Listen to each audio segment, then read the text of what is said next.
Sorry about that, Rob.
All right, it's ticked over to 103, so we'll give it a go.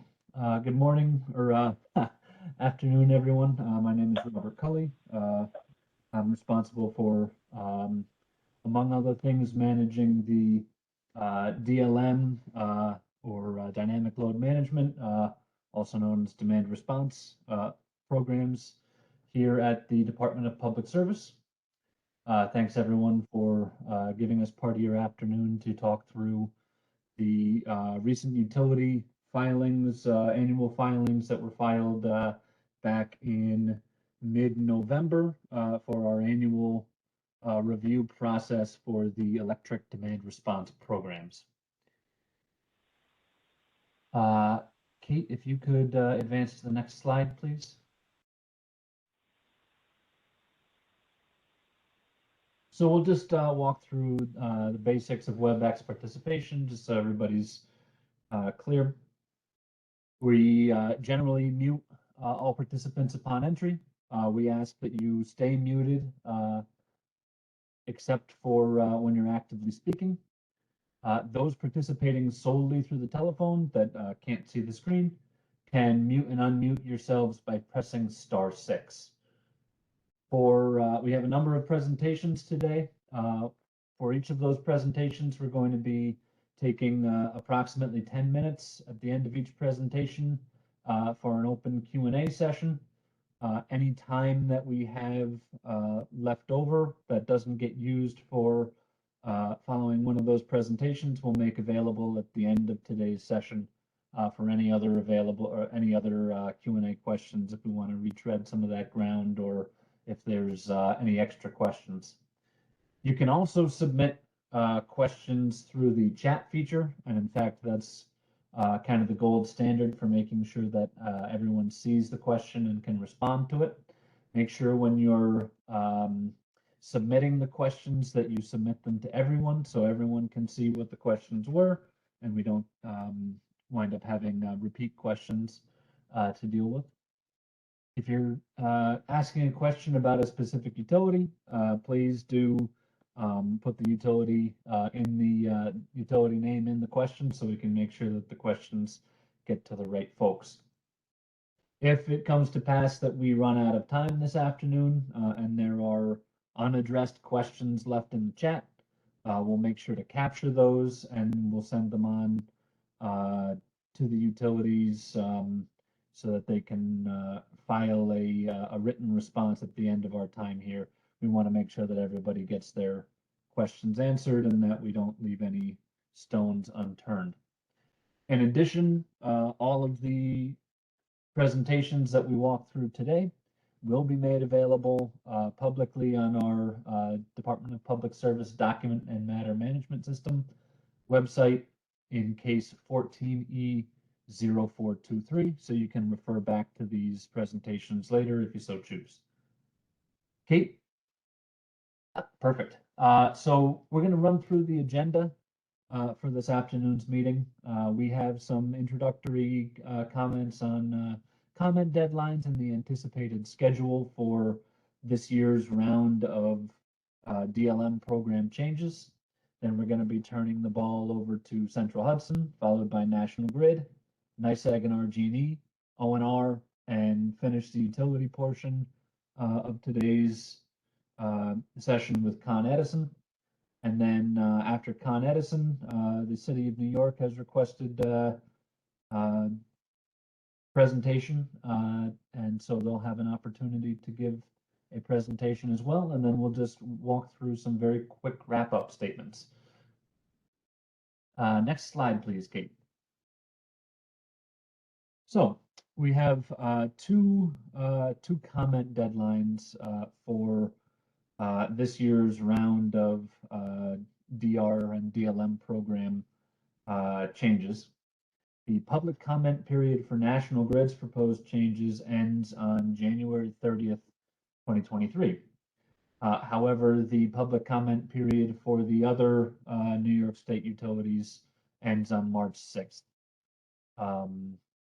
We do expect to bring a recommendation to the Commission for consideration for the utilities that have comment periods ending on March 6th, hopefully for the April 2023 session. We always do our absolute very best to make sure that the items get dealt with prior to the beginning of the summer DR season on May 1st. Now, there's a little bit of a complication with National Grid because they have a different public comment period end date. We haven't decided yet whether to incorporate the National Grid recommendations into the overall statewide recommendations or to deal with them separately. So just heads up on that to the extent that we keep them separate. They might be showing up on an earlier session. So please do get your comments in on National Grid's proposals subject to their comment end date. And with that, I'm going to turn it over to Central Hudson. Good afternoon, everyone. This is Marwa from Central Hudson, and I'm presenting on behalf of the utility for the Dynamic Load Management Program. Do I signal for slide changes? Okay, thank you. So our Dynamic Load Management Program, or the DLM program, is comprised of the Commercial System Relief Program that is territory-wide, as well as the Auto and Term DLM program. Currently, all our participation is concentrated in CSRP with the reservation payment option and the voluntary option. Reservation payments require participation in all events, but also allows for a monthly payment to participants that is much more substantial than the voluntary option. The direct load control portion of the program was canceled in 2018 due to low adoption. I think there were 3 participants. There was a very poor performance factor in BCA, and trying to make the program more viable by increasing incentives or marketing wouldn't align with the marginal benefits of the program. The Auto and Term DLM RFP was solicited for its 3rd time last year in December for the 2024 vintage year. Next slide, please. The basic requirements for CSRP are that the season runs between June 1st through September 30th. Reservation payment option participants must have participation in a 1-hour test event, usually at the end of the year, and also usually the last week of September. If a demand response event is called prior to a test event being scheduled, there will no longer be a test event. Customers have to maintain electric reduction for up to 4 hours during non-test events, though the events may not last up to 4 hours. Central Hudson may issue requests to reduce usage between June 1st and September 30th, the season, and events can fall anywhere between weekdays, Monday through Friday, and the hours of 12 a.m. to 8 p.m. Our measuring for energy reduction falls in line with the CBL methodology, which can be outlined on the CSRP website, but in general, it can be summed up to being the 10 highest load usage days of the past 30 days, and then averaged, and a weather adjustment factor also applied. Next slide, please. So events are called with 21-hour advisory notices prior to the event start, and we do a 97% threshold for calling events for the forecasted system peak. So this year we had a forecasted normal system peak of 1,115 megawatts. 97% of that is 1,081 megawatts. And then some general statistics on our program this year, 2022, was that we had 28 participants, about 7,308 kilowatts enrolled for relief capacity, and a typical event season, and then a chart below for a reference to prior years. So the average is usually 93.25% for performance factor. We fall kind of in line with that with 92%. And one outlier for this year is that we did not call any events. I think the last time that happened was in 2017. And that's due to the fact that the forecast and loads really didn't materialize much this season. There were forecasts near, but no obvious days, such as when we had multiple events in 2019 that were quite clear cut, falling in line with the threshold 21 hours in advance. Next slide, please. So here's the baseline load profile for the test event that occurred this year on September 26th. We called it from 4 to 5 p.m. because 4 to 5 p.m. is usually more likely to coincide with our system peaks for the summer, while still showing load relief for these commercial and industrial businesses that would likely be running within those hours. Next slide, please. So our BCA relies heavily upon the marginal cost of service and the avoided T&D values we decide to apply to calculating the benefit of the CSRP program. In 2018, the T&D study for the marginal cost of service was 13 cents, and it led to a very insignificant BCA ratio, while in 2016, the avoided T&D value of $14.55 greatly changes the BCA calculation and presents the program as viable from a market standpoint.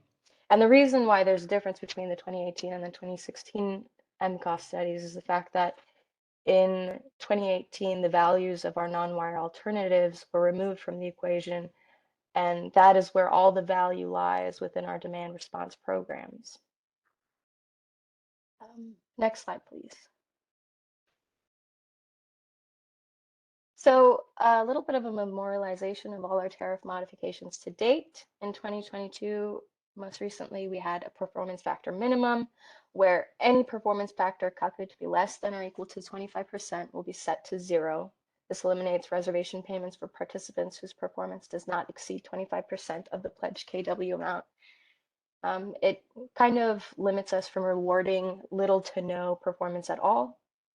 And then in 2016, we raised our threshold from 92 to 97%. This was after a study was conducted in which we took the 10 highest usage hours of each year, averaged the threshold in which it fell in line with the normal peak, and the average was 97%.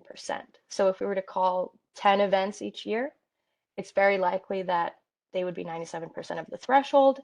If it had been 92%, which it had prior to 2016, we were calling numerous events, around 25, and it caused great customer fatigue, and that fatigue led to a decrease in performance. So increasing the threshold, lowered incentive payments by 25%, decreased the fatigue, and increased overall performance.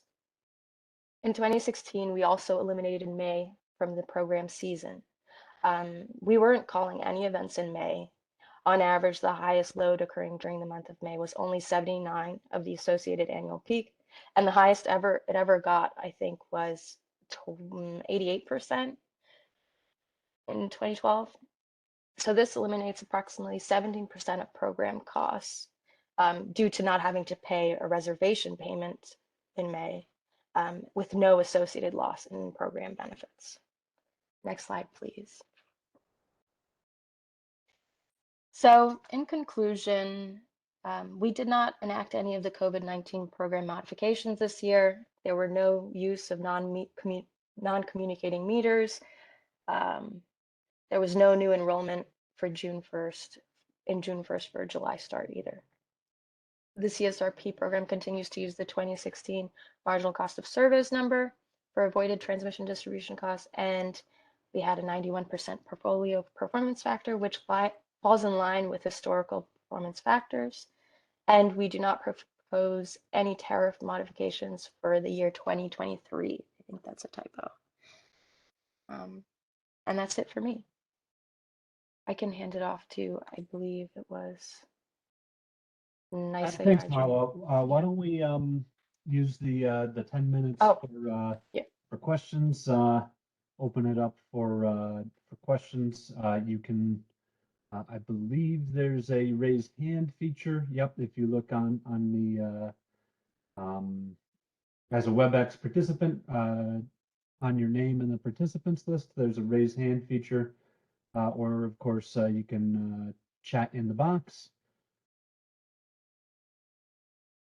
We'll just take a moment, see if there are any hands that get raised.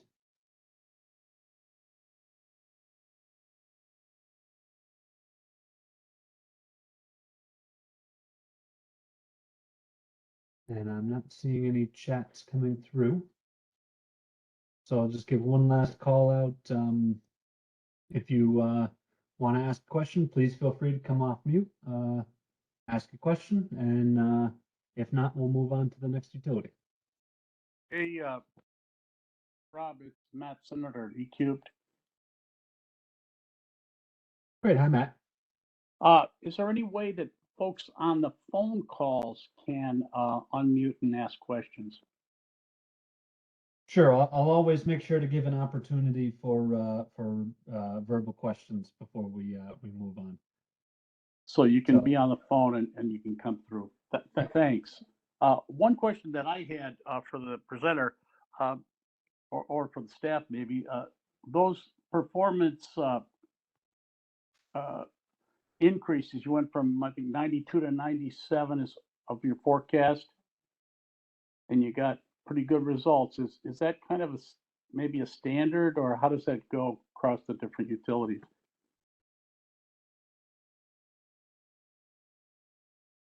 So I think that's probably a question for staff, given that it's across the utilities.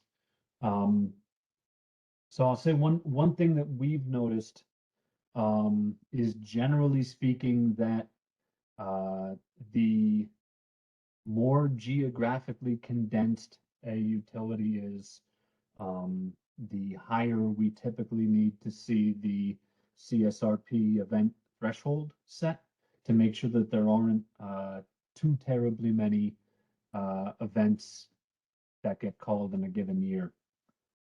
Typically, we look for somewhere on the range of 3 to 5 events in a given year as our kind of our gold standard range. It's enough that we can really see that we're getting value out of the programs without unnecessarily burdening participants with participating in events that might not have been necessary from a peak avoidance perspective, right? We don't want to have a whole bunch of events that ultimately were right at the fringe of not being necessary at all.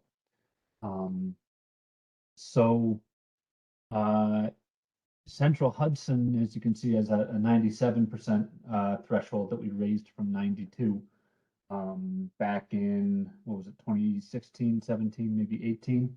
And we saw that after a year where Central Hudson particularly, and also RG&E, which is also a very small footprint utility, relatively speaking, both had years with a whole lot of events, whereas operating under a 92% threshold.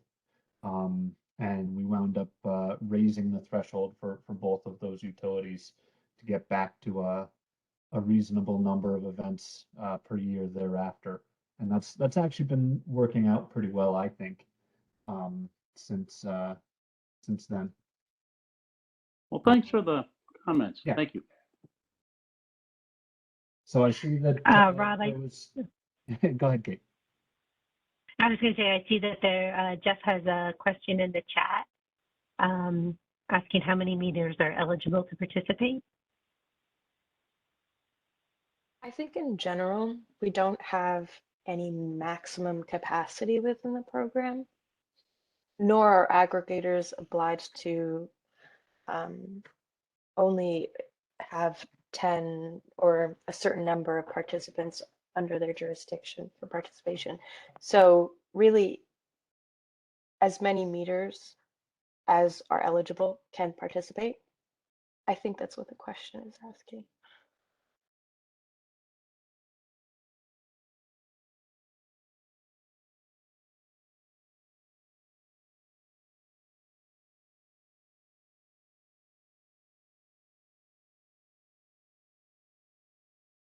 So, Jeff, did that answer your question?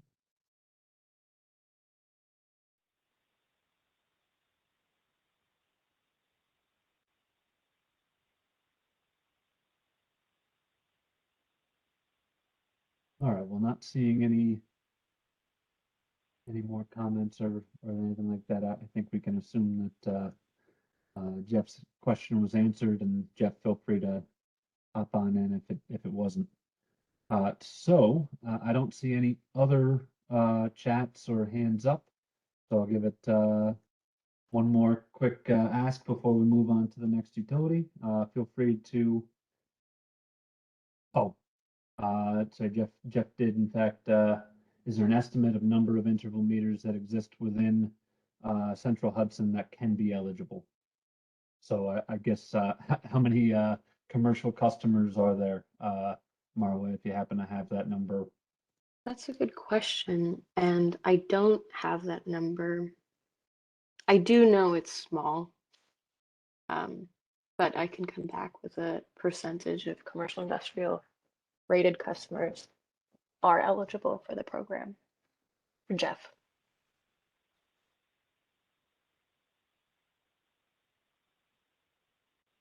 Great. Okay. And I think that Jeff, I see that seems to resolve the question with that follow-up from Central Hudson coming later. So absent any other questions, we'll move on to National Grid. Thanks, Rob. This is Mike Smith from National Grid. I'll be joined today by my colleague Jeff Oreca to discuss National Grid's DLM programs in 2022. I'm going to pass it to Jeff to get us started.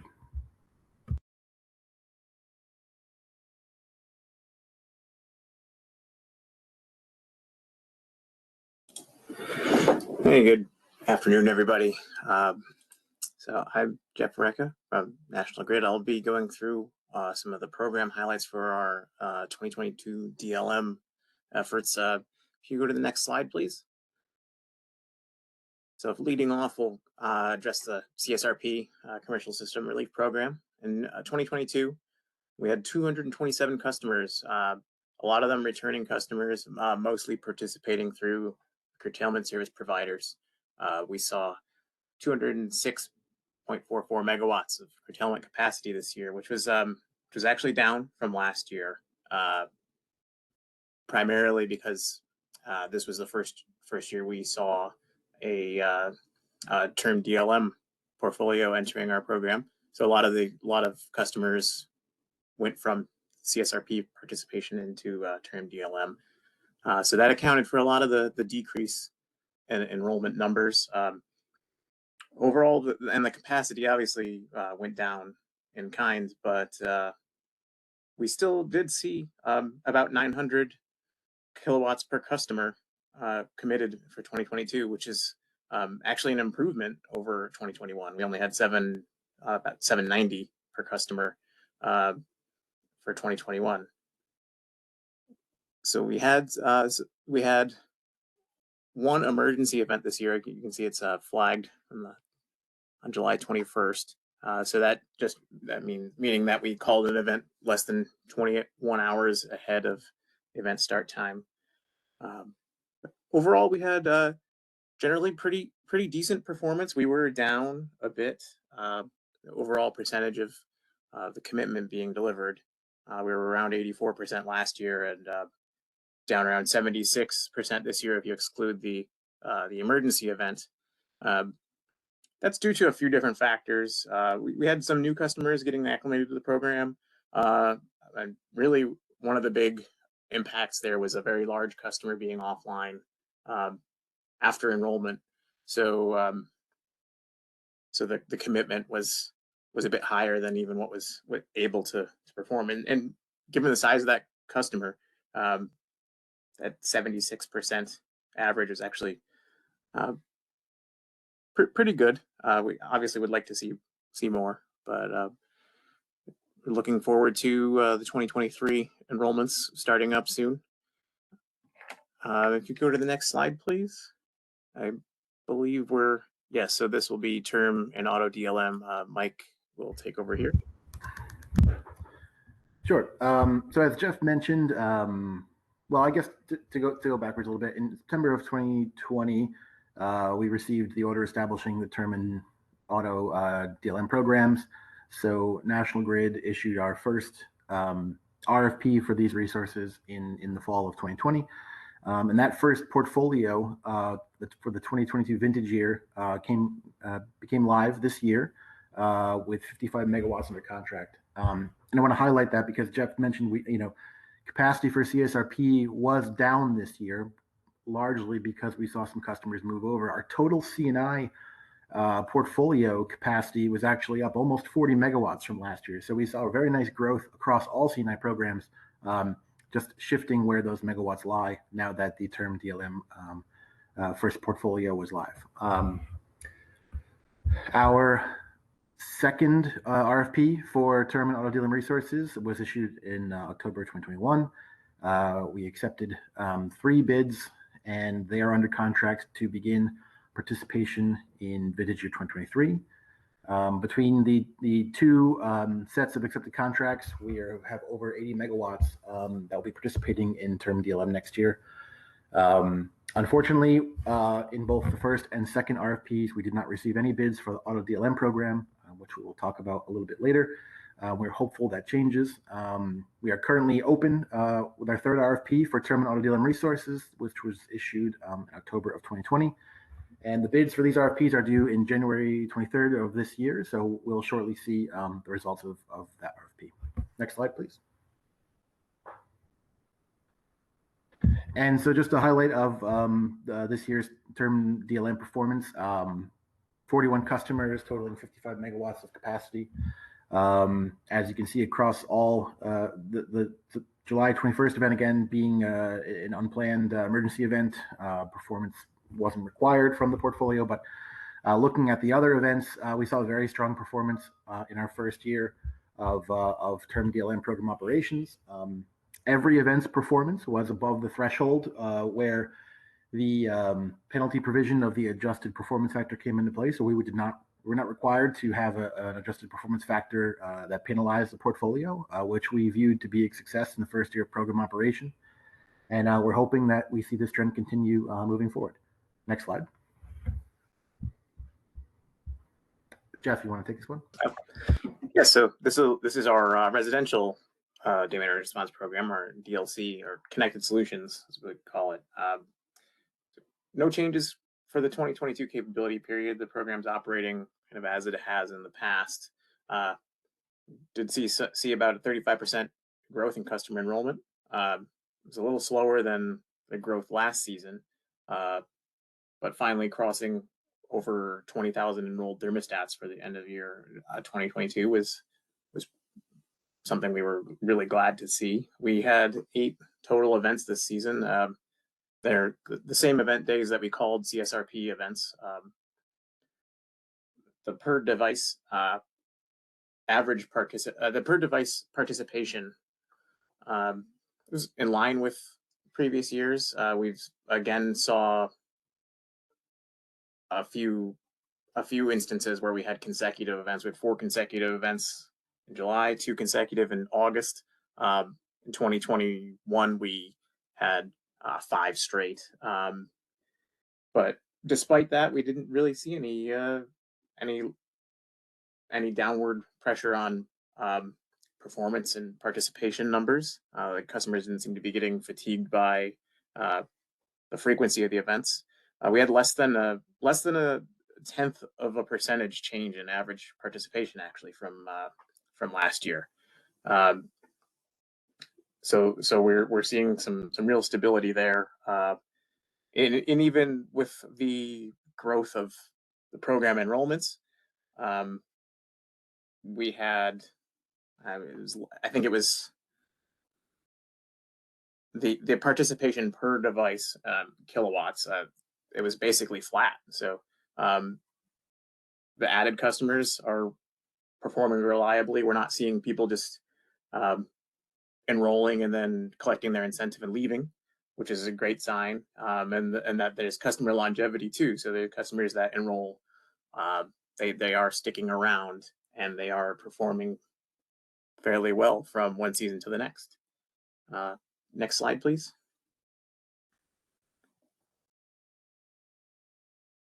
So for 2023, previously we had our performance factor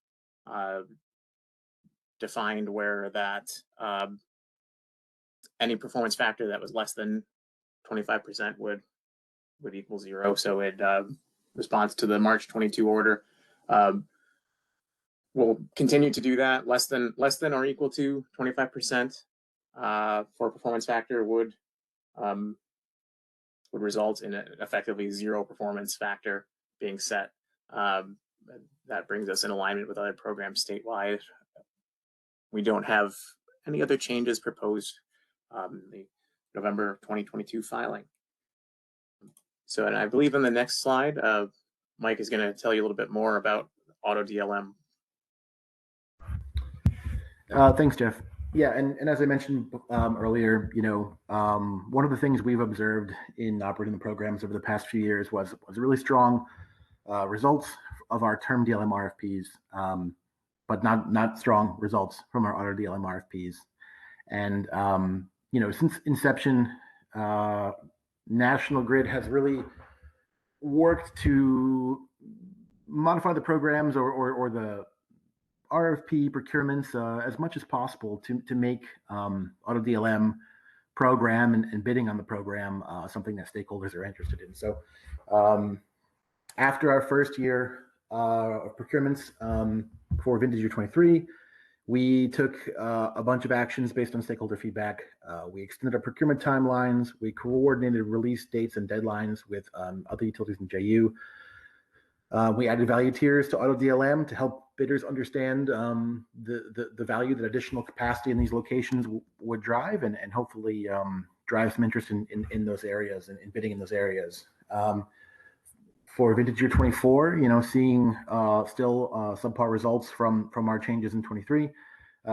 We extended the contract duration we're offering to 5 years in auto DLM locations and increased flexibility in our location-specific performance and availability requirements wherever possible to suit the location need, but also, provide the most flexible opportunity for bidders to provide capacity in these locations. And ultimately, the takeaway here is that we're going to be watching the results of this year's RFP very closely. And if we're hopeful to see an uptake in participation in the program, and if we don't, while we haven't proposed any direct program changes for auto DLM yet, I think if we see subpar results to the procurement this year, we'll look to further engage stakeholders and staff to determine what other changes might be needed to make the program successful. National Grid believes that both term and auto DLM are important components of our DLM portfolio, and we're eager to see them succeed and have participation. And we wanted to highlight that we are, continuously working to improve the programs, and, we'll continue to do so. With that, I think we can move on to questions.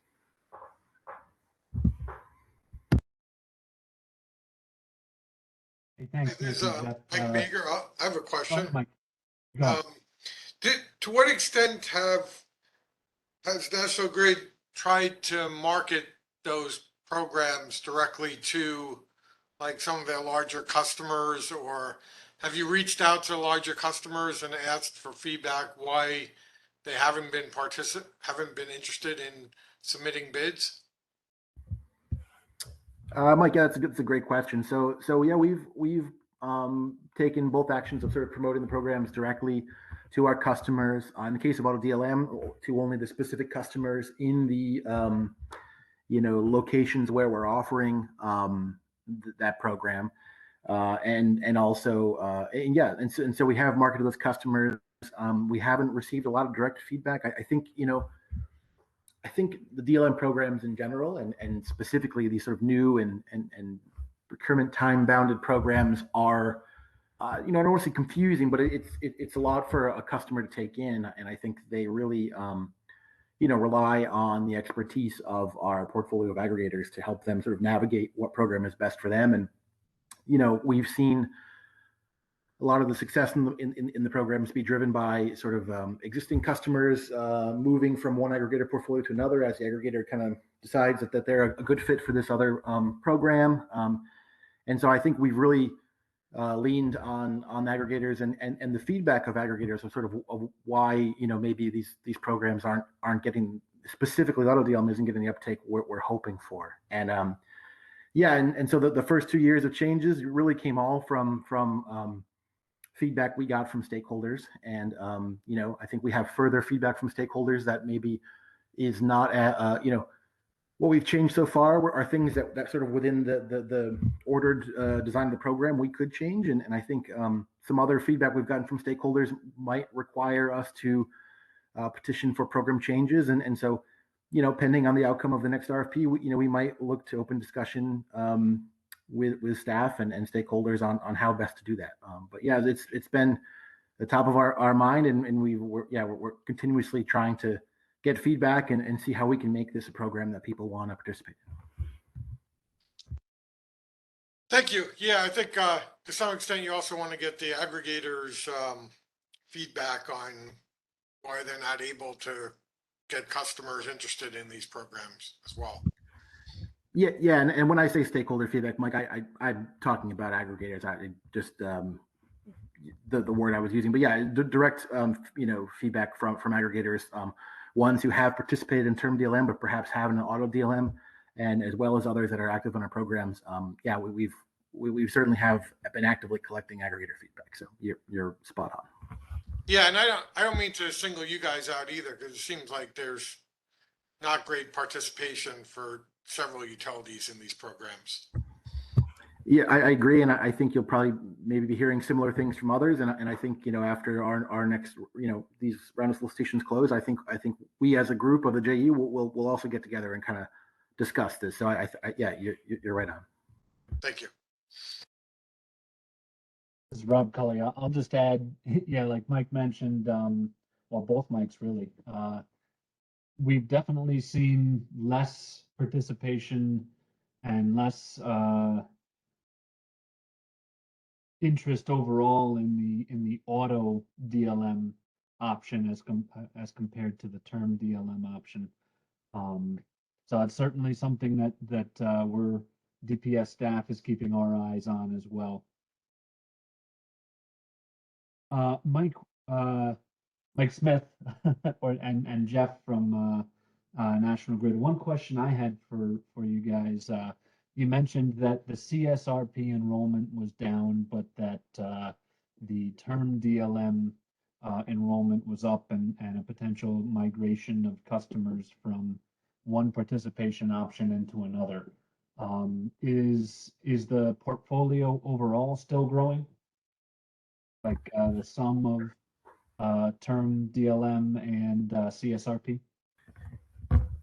Yes. So this year, Robbie, last year we had about 220 megawatts of, well, what was just CSRP. And this year, if you add CSRP plus term DLM, we were just about 260 megawatts. So yeah, we saw about 40 megawatts of growth this year. And,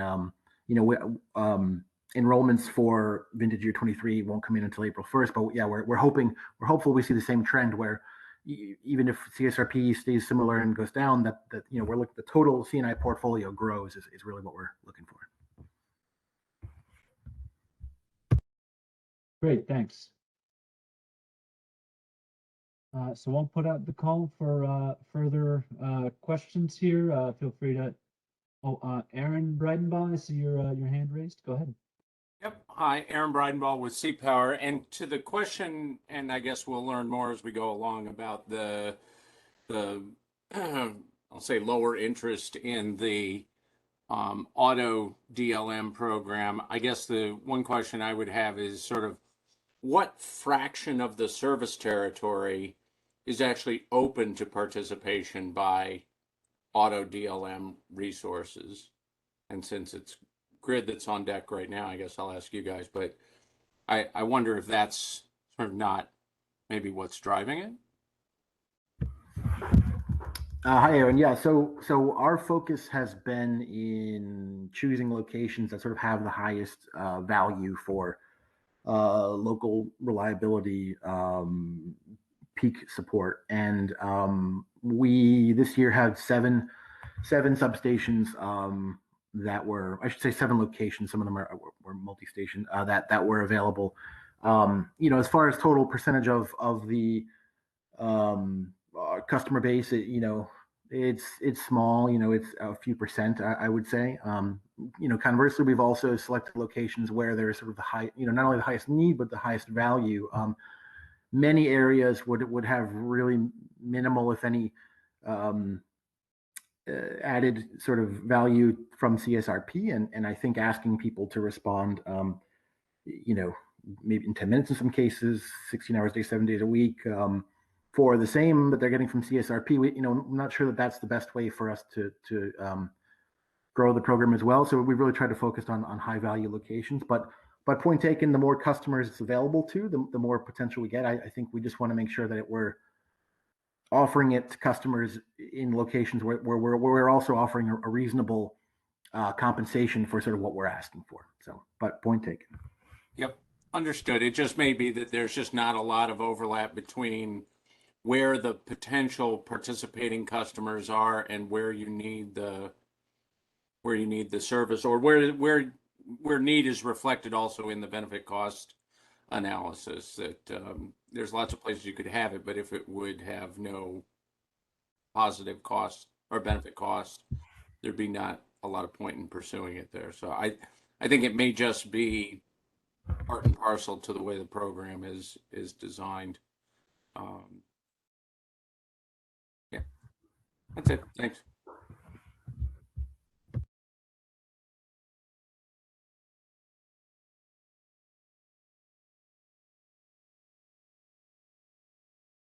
Great. So looking for any other hands up here. Feel free again to put your questions in the chat, raise your hand, or at this point turn it over to the phone. Feel free to unmute yourself and ask a question.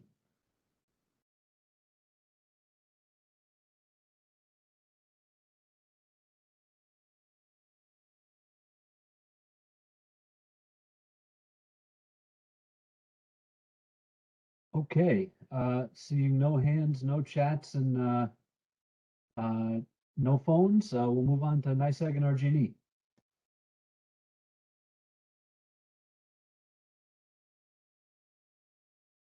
All right, awesome. Can everyone hear me? Yep. Awesome, thank you.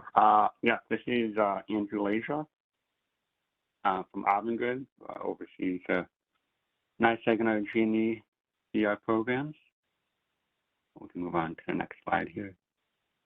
So we're just going to go over the events and performance for 2022 for our CSRP program. So you can see here, for NYSEG, we called 7 events this season, this past season. with 2 events being unplanned. And then for RG&E, we called 2 events, with one of them, again, being unplanned. Just a quick note here, we were able to call these events on the NISO peak day on 7/20. So that's good news there. And then you can see for our enrolled load relief for NISEG and RG&E here, it's about roughly 40 megawatts and 3.3 megawatts. Again, 92 meters enrolled for NISEG, 44 for RG&E. Average monthly performance factor here for NISEG was about 0.87, and for RG&E is about 0.82. These were the monthly performance factors, average monthly performance factors. And then with this average load relief, this is taking into account of the average load relief per event. So again, for NISEG, this was around, again, 40 megawatts and upwards 6.7 megawatts. Next slide, please. And here we're going to show our program growth. As you can see here, we enrolled load had decreased by around 17% from 2021. You know, on this graph here, we reached our maximum enrolled load in 2020, and from there on, we've slowly declined, and that's due to the fact that a lot of enrollments that we get from our aggregators, those accounts don't have interval meters, and also we don't control any of the marketing, unlike our BYOT program. So it's kind of like a passive program where we let our aggregators reach out to our customers to enroll in their program. Next slide, please. So for our term and auto DLM here, as you can see, we had a couple of bids in the beginning when the term and auto DLM order came out.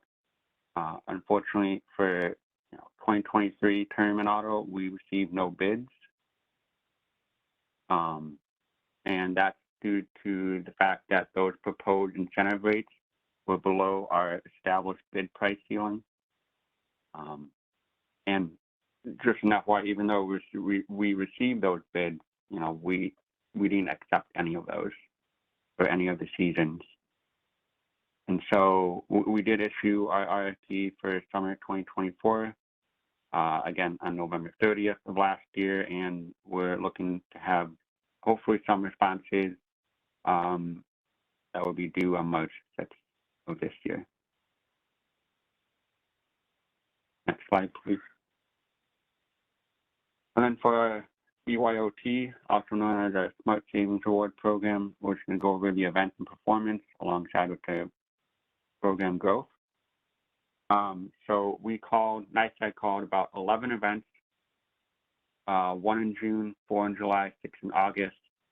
I'm happy to say that we increased our weighted average shed per device from last year for both territories, alongside with the max actual event reduction, and the participation rates for both territories were roughly the same from last year. So we're increasing our enrollments, more people are participating in the program, and our participation rates have been relatively stable. And then again, for RG&E, we called about 5 events.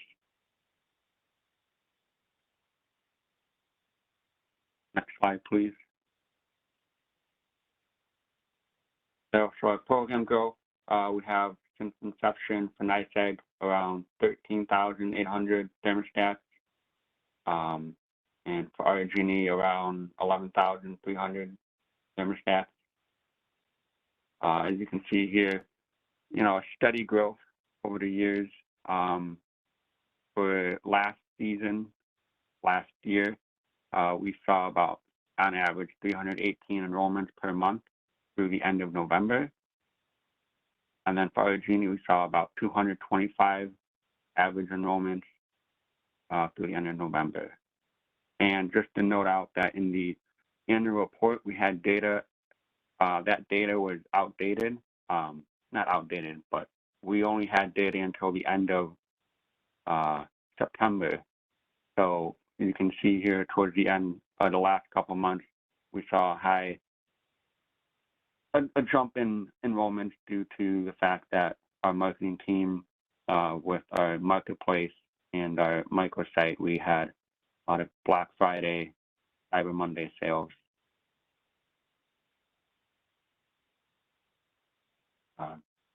Next slide, please. And then to end this off here, back in March, NYSEG and our Genie, we reported no aggregators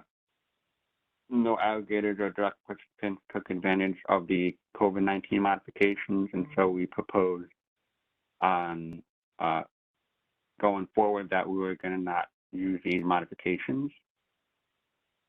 And we did not propose any program modification for 2023. There was multiple internal movement within our DR group, and at that point, our goal was to ensure current program stability and success. And that's all I got. So, any questions or comments? Thanks. This is Rob Cully from staff again. Can we go back to the slide with the average performance on it? Because I'm curious. The RG&E figures looks like there was this one right here. Average load relief of a little over double the enrolled load relief, but the monthly performance factor is less than 100. Can you talk me through how that happens? I could see it if like maybe there's one or two aggregators that are really overperforming, but you know, are a relatively small number of like the that make up the average performance factor. Is that roughly what's happening? Yeah, you're correct there. So the average monthly performance factor takes into account of all planned events, so no unplanned events. And the average load relief takes in all the events, so that's including the planned and unplanned events. And then, as you mentioned, some accounts performed greater than one, but we don't account for that in our overall performance, which is why the average load relief is much higher in this case.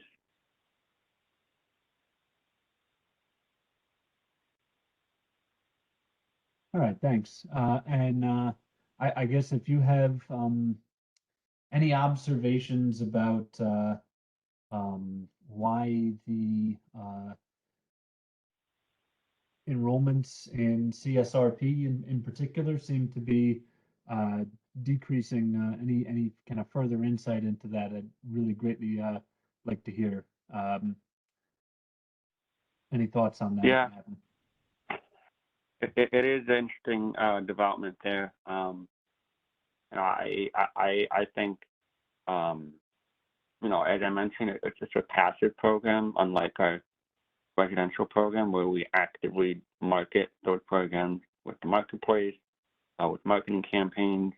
You know, we don't have the money or funds to do that on the CSRP side. We just have our aggregators reach out to our customers in that case.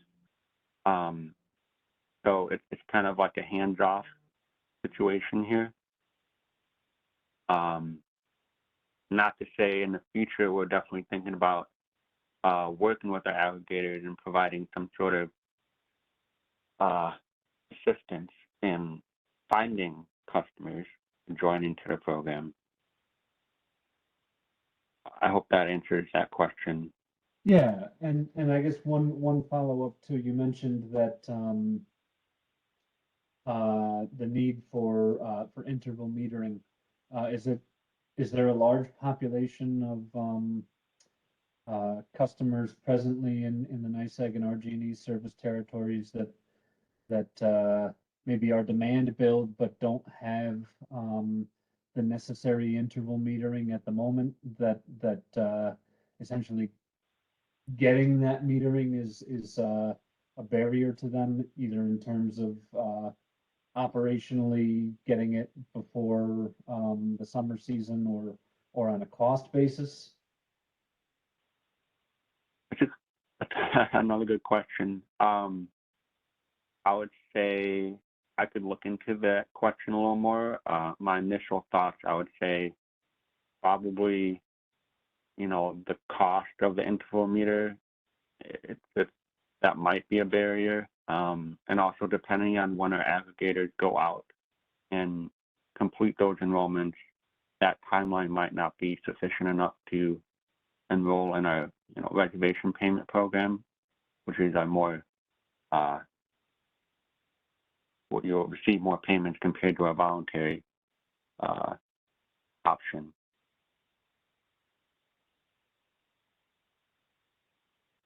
And one more follow-up before I kick it to the rest of our stakeholder group here. Certainly don't want staff to dominate the time here, but this kind of metering issues we would expect to be greatly alleviated by the continuing AMI rollout, right? Or I'm sorry, maybe I've got my utilities mixed up. I think NYSEG and RG&E have a planned AMI rollout at this point. Is that correct? Yep. So we, I know some information. I don't know everything. But I know that we were supposed to deploy last year at the end of Q4, and that got pushed back to this year, Q1. And so starting this year, there'll be, AMI deployment going on for 3 or 4 years. So maybe that will help, depending on, program modifications. If we do say, okay, if you have an AMI meter, you're all set. You don't need an interval meter. But, how that's going to come to be, that's still a work in progress.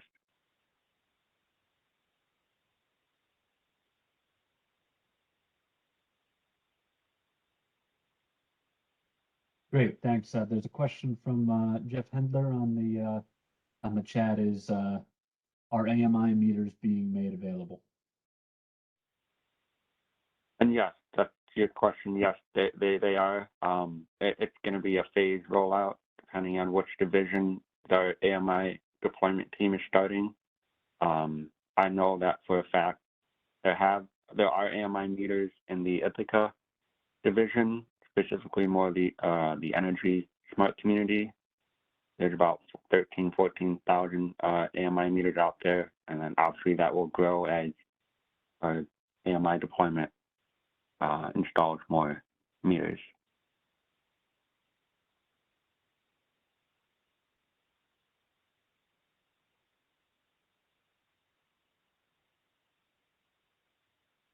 And one further question is, are the AMI meters going to support Green Button Connect? I know that sometimes lives with like the IT group. So if you don't have the answer to that today, if you can follow up with that, that'd be great. Yeah, I don't want to say I know the answer, and I don't want to assume the answer. So I will definitely follow up with our AMI deployment team on this question to see if AMI will support Green Button Connect. My initial thoughts are yes, but don't take it seriously. I'll get back to that.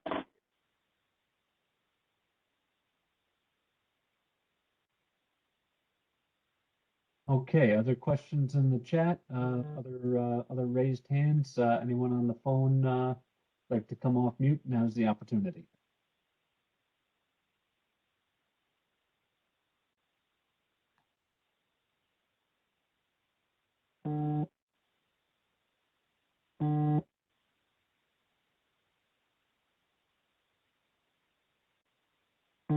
Okay, thanks very much, Andrew. I'm not seeing any other questions coming in. So with that, we will turn it over to I believe it was O&R. Great, thanks, Rob. This is John Hillowitz from Orange and Rockland Utilities. Appreciate everybody's time today, and I am here to take you through the 2022 demand response highlights. Next slide, please. So real quickly, just wanted to give everybody an idea. It's probably going to look very similar to some of the other respondents so far. We'll start with a 2022 overview of both the commercial and residential programs, and then we'll dig a little bit deeper into the CSRP program, the DLRP program, the BYOT program, which is our residential program, auto and term DLM, and then our tariff changes. Next slide, please. Okay, great. So hopefully everybody can see these schematics on the right clearly. But to kick things off, the biggest trend that we saw continue this year from the commercial side of things is a continued decrease in megawatt enrollment in both CSRP and DLRP. And that chart, just in case you can't see it, CSRP is in blue and DLRP is in orange there. And we peaked our enrollment in 2019. We were all set to have another solid year in 2020 before our service territory was hit very badly by COVID, obviously, and we're still feeling the effects there. And I'll get into a little bit further some of the reasons that we have seen megawatt enrollment decline in both of these programs for the past 3 years. But one thing that's really interesting that we've seen is that while the megawatt enrollment has decreased, the actual raw participant enrollment has increased. And that's because we've seen an influx of residential customers in specific aggregations. And especially this year, we saw an increase in small commercial pledges. One thing that we've seen since COVID wreaked havoc on our service territory is that many customers have continued to participate, but they've changed their pledge levels pretty dramatically. So in some cases, customers that had 500 kW or more pledge have scaled that way down. So maybe they're participating with a 50 kW pledge or 100 kW pledge. And that's something that we've seen in many instances and is a pretty big reason that the total pledge numbers have dropped in both CSRP and DLRP. And when we get into some of the more specific slides on the commercial programs, I'll delve in a bit further there. As we go down, the performance factor in 2022 actually increased compared to 2021, but I should provide a caveat here. If anybody was on the 2021 stakeholder session a year ago, one thing that you might remember is that for O&R, we had a very unseasonably hot summer where we utilized our resources more than we ever had before. So for example, we actually called 5 CSRP events and 2 DLRP events. Generally speaking, the events and the way that we call them are more in line with what happened this year, which is a couple bullet points below in the event summary. But in 2021, we actually called not only back-to-back events, but we called 3 straight events. And we had never even called a back-to-back event. So it had to happen on 2 separate occasions, back-to-back-to-back, and then a back-to-back later in August. Was very out of the ordinary. And I think that that's one of the reasons, especially on CSRP, that we saw that performance factor a bit lower than we typically do. We saw some event fatigue where the performance factor across the events in June, I believe it was June 28th, 29th, and 30th of 2021, brought that number down a bit. So by comparison, in 2022 for CSRP, we had 1 planned event and 1 test event. And for DLRP, we had just 1 test event. So paled in comparison, nonetheless, the performance factor for our commercial programs was significantly higher. You see that number that's also in orange. Hopefully it looks that way on your screen as well. 82% for the CSRP program. And then DLRP was actually above 100%. First time we've seen that in quite some time at 106%. As we go on, we'll talk a little bit about the BYOT program, also known as DLC. You might also see it known as the Smart Savers Reward Program, but this is our residential Bring Your Own Thermostat program. And this year, once again, we had the best year-over-year growth to date. If you look at the chart on the bottom right there, the light blue is for 2022, dark blue is for 2021, so on and so forth going left. And you'll see that there's been pretty substantial growth over the past 2 years. Just to put a number to that visual, In 2022, we added over 1,500 new participants and 2,200 new devices. And the program has essentially doubled in the past 2 years in terms of size. So overall, we are approaching actually almost 6,000 devices or customers rather now. These were initially updated at the end of December, and even in the last few weeks, we've had pretty substantial growth. So we're really encouraged to see some of that increased participation on the residential side, and it's something that I anticipate we will see going forward. And then last but not least, all programs have been passing the BCA and have continued to with a cost-effective result. Next slide, please. So this is a bit of a closer breakdown on the top graph from the last slide, and I'll talk completely about CSRP here. So last year we had 104 participants, and this year we have 115 participants, even though the total enrollment decreased a bit. So we had 9.2 megawatts of enrollment on the CSRP program. I think it was National Grid said that they were approaching somewhere close to 1 megawatt per customer enrolled. We have a very different service type. We are, more closely resemble Central Hudson's service territory. So we are dealing with a lot of smaller customers. And even though there is quite a bit of participation in raw numbers, most of these pledges are relatively low. I also should say that we did have to reject 6.1 megawatts of diesel, and that comes back to the 20% diesel cap on the CSRP program. That's something that's actually happened for the last couple of years. And, as the program has decreased in size, it becomes harder and harder just by the math of it to accept additional diesel resources. So that did happen. If we had been able to accept those resources, obviously the program would be quite a bit bigger. It would be closer to 15 megawatts of enrollment. So like I said, we had two events. One was a planned actual event. The other was a test event. The test event was on July 20th, coincident with the NICA peak. The planned event was on August 9th. And across those two events, like I had mentioned before, we came in at 82% performance factor, which by our metrics is actually a pretty strong result. This summer was more in line with the typical summer we see, unlike 2021. One event, one test event. We see that pretty often in ONR service territory. So getting into the COVID concerns, one thing that happened, and it sounds like this was the case in some of our other utilities service territories, but there was a lot of load uncertainty.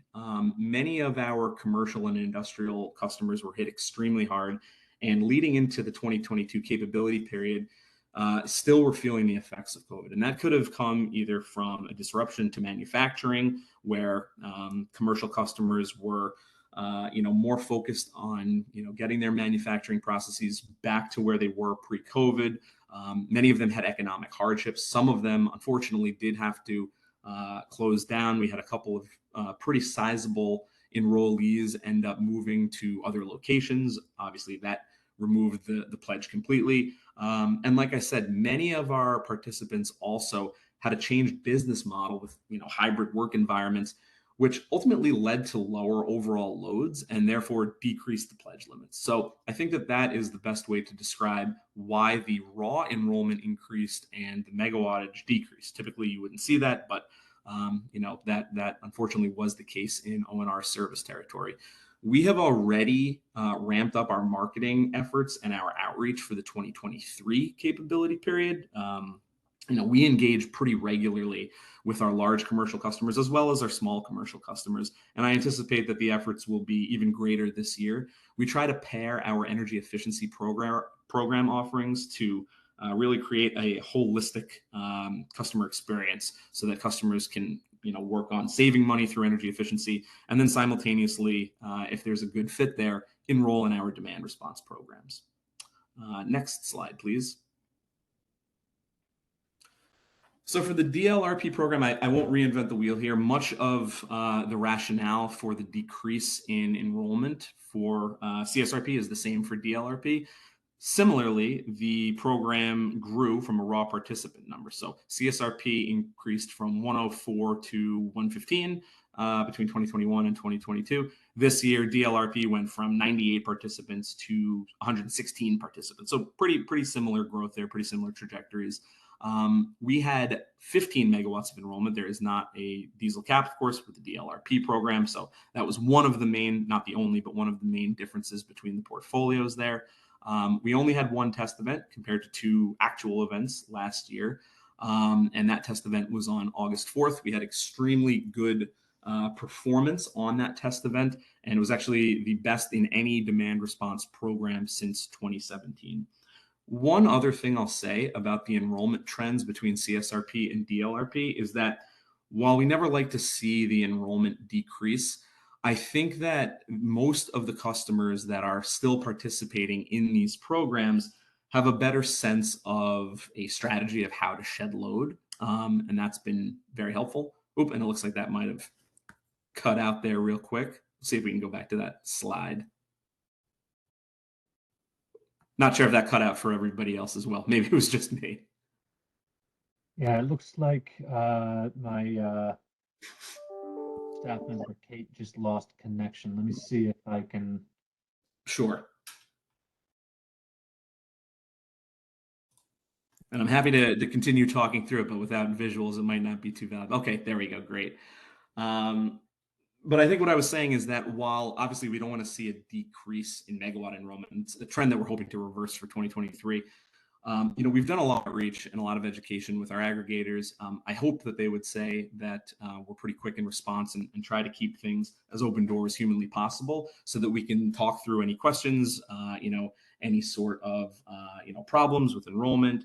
We also try to make sure to alert our customers as quickly as possible. So for example, when we knew in 2021 that we were going to be looking at, back to back days of calling, load shed, we tried to let everybody know, not 21 hours in advance, but like 61 hours in advance. We really try to make sure to keep things as transparent as possible. Obviously, it's not a game. We really need this load shed. And that's something that ONR prides itself on and is going to continue to do in the 2023 capability period and beyond, of course. Next slide, please, Rob, if you have the ability to. Okay, great. So the BYOT program, again, this is the residential program, has really been an excellent tool for the overall portfolio. It's something that we've seen increase rapidly. I think there have been some pretty major improvements to the program in general, and it's something that we have a very strong working relationship with our aggregation vendor, Energy Hub. We work very closely with the folks that run our online marketplace, and I think that that's been a huge reason for success. So right now, we have this was at the end of or actually I should say right before the annual report was filed, we had about 5,500 participants at the time of that filing. Since then, that number has actually grown substantially. Like I said on one of the first slides there, we are approaching 6,000 participants, which is pretty huge. I mean, this number has grown. Like I said, it's doubled in the last 2 years or so. And I think that a lot of that really has to do with that online marketplace. We've been very cognizant of trying to streamline the customer experience, pair our energy efficiency offerings with our demand response offering. I think it creates a really seamless, holistic opportunity for our customers. So, for example, when you go to buy, a specific type of eligible smart thermostat from our online marketplace, not only do you get the response incentive at the point of checkout, you don't have to go through an application process or anything like that. But depending on your eligibility, you can also bundle that with energy efficiency rebates. So at the end of the day, you might have a Nest thermostat that normally would have an MSRP of, let's say $249. Depending on the scenario, you might be able to get that thermostat for significantly less. It could be $50 or something in that realm. And I think that that's really helped drive adoption and something that we expect to continue going forward. This year, we had about half of the new participants that enrolled came through the marketplace. And a lot of that happened, once we really got everything rolling, which I think was about Q2. So I do expect that with a full year of these new changes under our belt and fully functional, this number is going to continue to grow. And that's something that we're really excited about. Last thing I want to touch on is just what the events looked like this year. Sorry, Rob, kind of went out of order there. We had one actual event we call 2 test events. We usually call these in conjunction with the commercial programs, just to utilize as much load shed as possible. The actual event was called on August 9th, and then the average reduction was about 6.3 megawatts. Now you can take us to the next slide, Rob, or Kate. Great, thank you. So I know we've had a lot of talk about some of the trials and tribulations from the auto and term DLM program. I think that O&R sits pretty well aligned with our other utilities. I think Mike from National Grid did a great job of just explaining, where the program has been and ultimately, where we as the joint utility is ultimately hoping that it goes. Obviously, this was launched back in 2020. We held a stakeholder session to go over things shortly thereafter. For the 2022 vintage year, we did receive 2 bids for term DLM. We did not receive any for auto DLM. When we ran the BCA, unfortunately, the bids did not pass, and therefore there was no enrollment for the 2022 vintage period. Similarly, we do not have any enrollment for the 2023 upcoming vintage year, and we did not receive bids for either of those programs. So right now, this is a pretty pivotal year. The last RFP for the 2024 vintage year was released a couple of weeks ago on December 23rd. That deadline is in about 6 weeks. So if you're an interested aggregator, if you have any questions, you still have time. The deadline is on February 24th, and then there are additional dates down there. I will kind of preemptively answer some of the questions that I anticipate and sort of have already been answered on the auto and term DLM side of things. I think that, ultimately one of the biggest stumbling blocks that we've heard is that auto and term DLM is a complicated program, which Mike astutely alluded to. And I think, the other thing that we've heard, and I can't speak for the other utilities, is in many cases, CSRP and DLRP enrollment seems to be just kind of an easier and safer process because there's no fear of, a penalty or anything like that. Whereas auto and term DLM, there are some other potential risks that these programs don't have. So I think this is something that, internally O&R will certainly be keeping an eye on, and it'll depend pretty heavily on how this RFP process goes over the next 6 weeks or so. And then as Mike mentioned before, and I think another utility may have as well, the joint utility is certainly committed to trying to improve the auto and term DLM process. It's something that we believe in and have worked very hard in, and we will definitely be putting our heads together to, first of all, see how this vintage year RFP went, and then, weighing any sorts of changes that may come our way. Next slide, please. This one's a pretty quick one. We actually don't have any tariff changes for the 2023 capability period. I will say that we did not have any participants take advantage of some of the COVID changes that were put in place. And we did already have that 25% threshold on the performance factor in place in previous years. So those, that will obviously continue to be used for this year, but nothing new. The tariff will look very similar, or actually exactly the same as it did last year. And I think with that concludes the O&R update, and happy to take any questions you may have.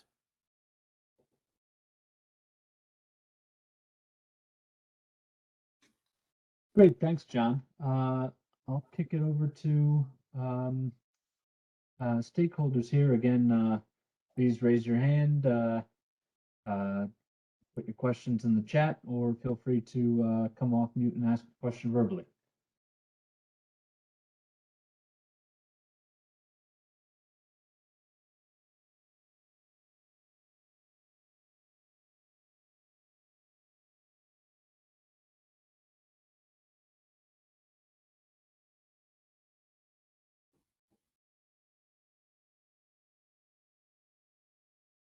I'm not seeing any hands, and I haven't seen any chats.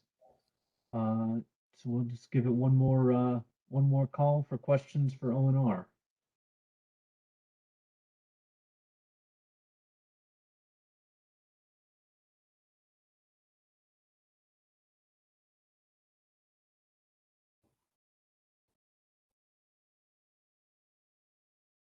All right, still not seeing any. Thank you very much, John. We'll move it on over to Con Edison. Good afternoon, everyone. I am Jeriana. I'll be going over Con Edison's 2022 season. If you could go to the next slide. So I'll be going over our CSRP and DLRP events, costs, program growth, and performance. I'll do the same for our DLM programs, our Resi DR program, and then going over the tariff change that we filed for this upcoming season. Next slide. At a high level, it was a very busy season for Con Edison. For CSRP, we had 6 actual events and no test events for CSRP, which was a record for CSRP for the number of actual events that we called for planned CSRP events in a season. And for DLRP, we called 14 events within last season and 1 test event. The 14 events, they were not all in one network. Those were spread out within different networks throughout the territory based off of whenever there was a need in a specific network. And for overall costs for CSRP and DLRP, we spent around $32 million in CSRP and $24 million in DLRP. Next slide, please. So for CSRP, we saw around an 8% growth rate between 2021 and 2022. And if you look at it broken down by call window, you'll notice that there was a decrease in our last call window. And that is due to the fact that we moved around our networks within those call windows to make sure we were aligning with the network peaks. And as it turns out, only 1 network was within that last call window from 7 to 11 p.m., which is why we see that significant decrease. But really, if we look at the growth within all of those call windows, we saw an 8% increase from 2021 with a total enrollment of 371 megawatts. And for DLRP, we saw a 9% growth rate from 2021 with 406 megawatts enrolled in DLRP for the past season. Next slide, please. And in terms of performance factor and how these resources performed within the last season, again, we had 6 events for CSRP, and over those 6 events, on average, we saw a 307 megawatt reduction, which turns into an 82% performance factor, which is an increase in performance factor from 2021. And for DLRP, we saw a 351 megawatt reduction on average for the test event that we had for a DLRP. And that turns into an 86% performance factor, which is also an increase from the test event that we had in 2021 as well. So overall, it was a good year. And even more significant was the number of customers that enrolled into our demand response programs last year. So for our Rider T program, CSRP and DLRP, we saw around 15,000 customers enrolling in those programs, which is very significant from the previous year. Most of these enrollments are coming from residential customers. So as AMI is almost done being deployed in our service territory, that has enabled a significant opportunity for residential customers to be enrolling into the programs. And we're starting to already see that adoption in our demand response programs.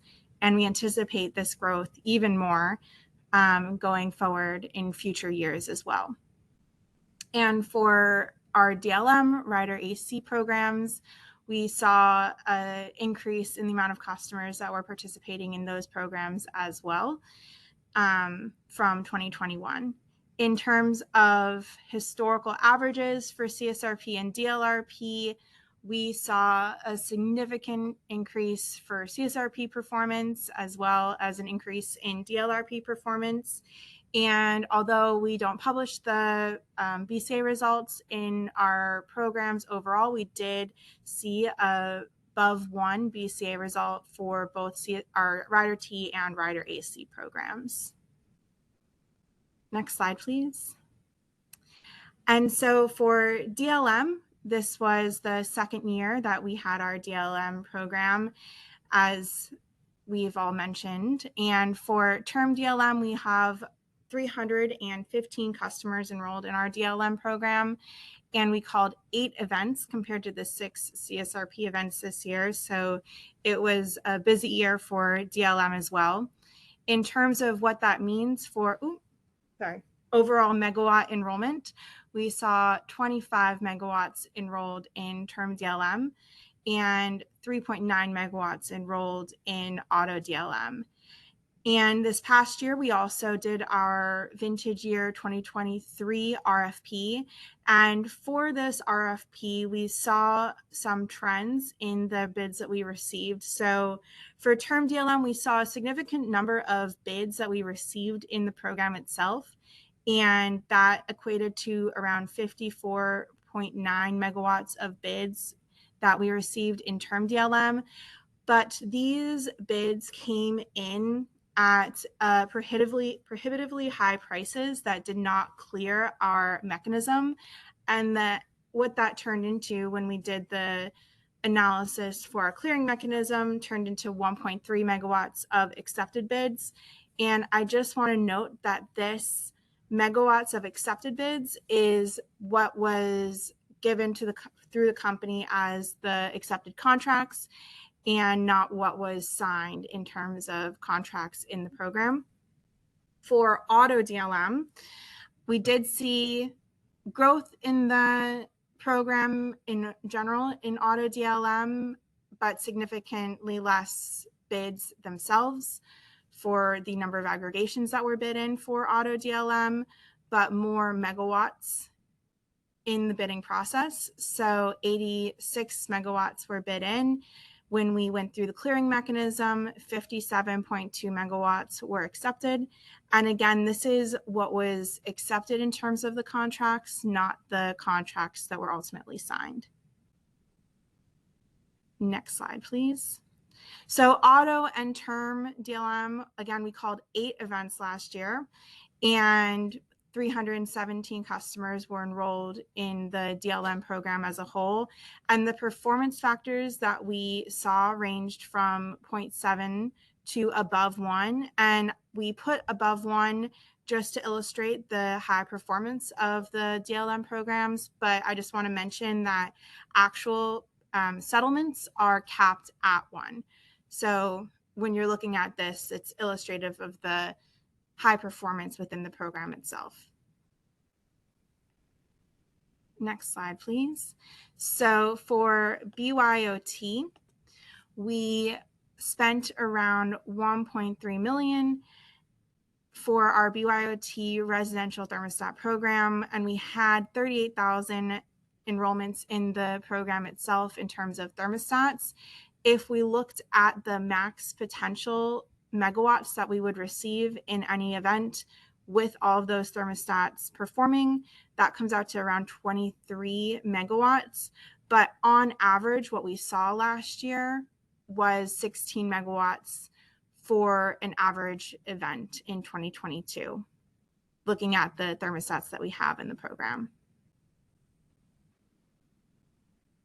And we did file some changes that were implemented in 2022 and for some changes that we will be implementing in 2023. So in 2022, we petitioned to have DLRP extend beyond midnight. And within this petition, participants are given performance payments. And if participation extends beyond midnight, it will not change the reservation payment. We did not implement this change, or the change was implemented. We did not use it in 2022, but it is now part of the tariff. For 2023, we did petition to have a change for the program for CSRP, and I will take a few minutes talking through what this change is. So for CSRP, what we're seeing is a trend with CSRP call windows, and we want to encapsulate the extended call period where we're seeing increased usage because of demand response resources. And we want to be able to capture this demand response reduction in the hours leading up to and preceding a demand response event. So as you can see in the graph on the right, we have our typical 4-hour demand response event, but as more resources enroll into the program, we're seeing a spike at the hours beginning and after the actual call window. And we want to make sure we're not increasing these spikes because of the demand response program. And after 3 stakeholder sessions that we hosted last fall with the stakeholder community, we are petitioning to implement a change where we'll have a 6-hour call window, and performance factor calculations are going to be based off of the best 4 consecutive hours within that 6-hour period. So similar to our DLRP program now, where we're having a 6-hour call window and the performance factor is based off of the best 4 out of 6, and aggregators can participate within any of those 4 hours. And the goal of this change is to make sure that we're encapsulating that before an hour period from the 4-hour call window. And in return for performance payments, we'll incentivize volunteer participation for the full 6-hour period. And so that is a change that we petitioned for the 2023 capability period. And I believe that is all we have.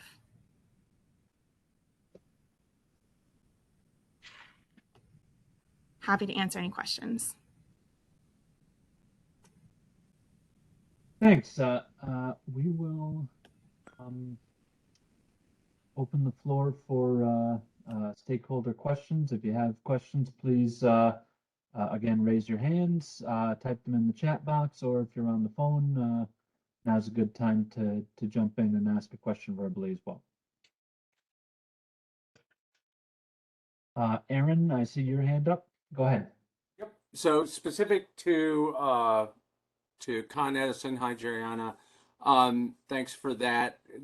I noticed that there's not a uniformity across the joint utilities in terms of discussing their benefit cost analyses, and I wonder if well, all the utilities, or maybe Rob, obviously they have the flexibility to do that, but I'm just wondering, what is the thinking behind that? And then I have a follow-up, I guess, observation when we're set with that.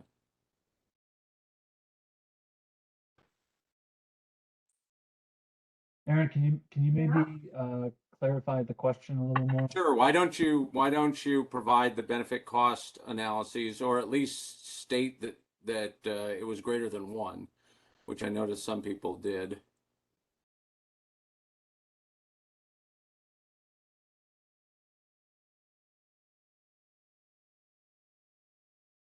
So I'll just say from my recollection, we did have a discussion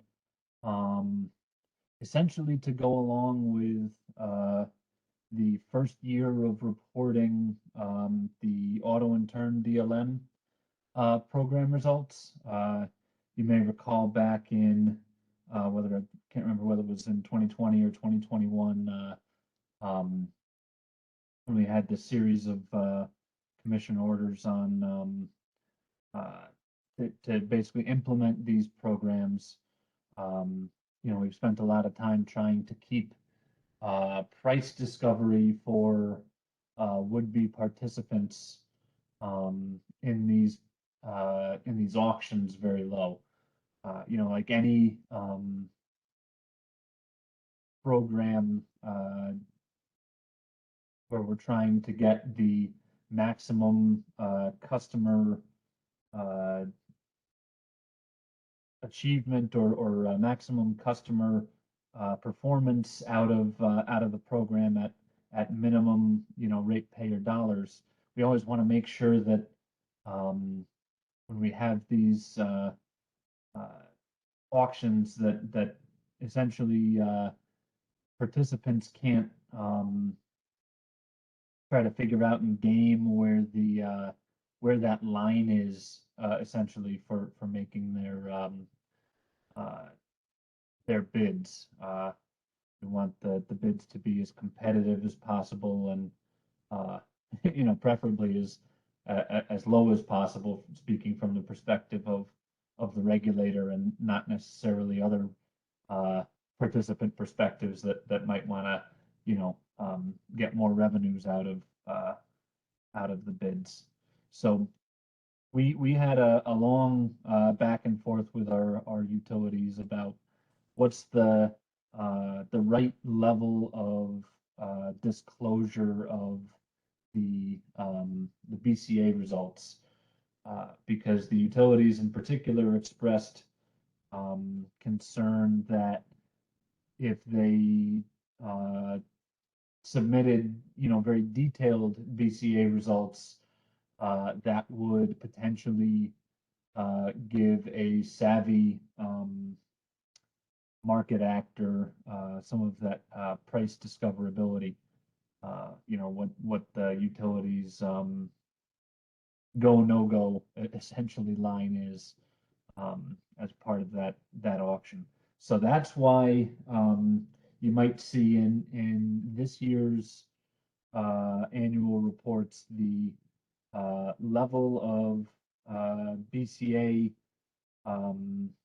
reporting is lower than in prior years. I'm sorry, that like the amount of data reported is less than prior years. Yeah, I mean, we've seen redacted filings and that sort of thing. So the observation that I was going to make, and the question was really, I think I mostly knew the answer to that, but it was in part to tee up the observation, which is, as I think you pointed out earlier, there is less risk to participating in the CSRP and the DLRP programs than there is in the term and the auto DLM. For one thing, what the price is going to be. The other is it's entirely possible that people will go to the not insignificant amount of effort to prepare submissions for either the term or the auto DLM, and then have all of the bids be rejected. And I would put forth the hypothesis or the suggestion, actually, and now's not really the time for it, but I'm going to tee it up now. Anyway, I think it may be something that we would file as part of our comments, that not only should the utilities consider making the benefit cost information available, but to address the concern that you just raised, is in fact stipulate what the 1.1 or 1.01 cost would be. Or if you want to put it a different way, say, this is the cap. We're not going to pay more than that. So that people who offer, and you can still have a competitive process, so that there is still an incentive to offer less than the cap, but you can have some reasonable assurance that if you offer at or below the cap, that the offer will actually be taken. I understand there's probably a lot of people that would think that's a bad idea, but I would ask the question: is it better to have an auto DLM auction that results in no awards being made when we don't see the amounts, but perhaps by not a whole lot, like maybe they missed the target or minimum maximum cost threshold by just a little bit. It seems like you would be better off having offers clear and participation in the program, albeit at a price that is just below the cost benefit threshold, than not having any at all. And that's what we seem to be seeing increasingly, at least for some of the utilities. Con Edison maybe not so much, but the others. And I sort of go back to, if you wind the program back to the initial Rider U program and how much are we going to pay under the Con Ed program, the decision at the outset was made, we're going to pay, we're going to give essentially every dollar of benefit away to maximize participation in the program. And it had exactly that effect. We had a lot of participation in the program. We've moved away from that. I think I don't believe that we're giving away 100 or 99.9% of the benefit in the CSRP and DLRP programs, and we're still getting participation. But I think it bears considering whether or not it might make more sense to provide for more price transparency, because the alternative where nothing clears, if something potentially could have cleared at just below the BCA, having nothing clear doesn't make a whole lot of sense. I think you'd be better off, ratepayers would be better off getting something at a very modest benefit than getting nothing at no benefit at all. So I'll put that in my comments, but I'm just sort of heard the same thing a number of times about the auto DLM, and I think that's part of the problem. Is that after a certain point, it's not worth putting in the effort when there's not a reasonable expectation that your bid is going to clear, and that when it doesn't clear, you don't know why. And so people just like, we'll just offer into the CSRP and DLRP instead. Yeah, thanks, Aaron. I think that's really helpful feedback. One of the other things that candidly, when we were working through many of the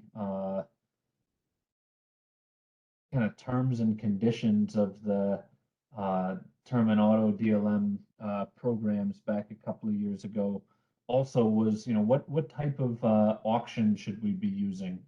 And I know we wound up at a pay-as-bid, closed bid auction.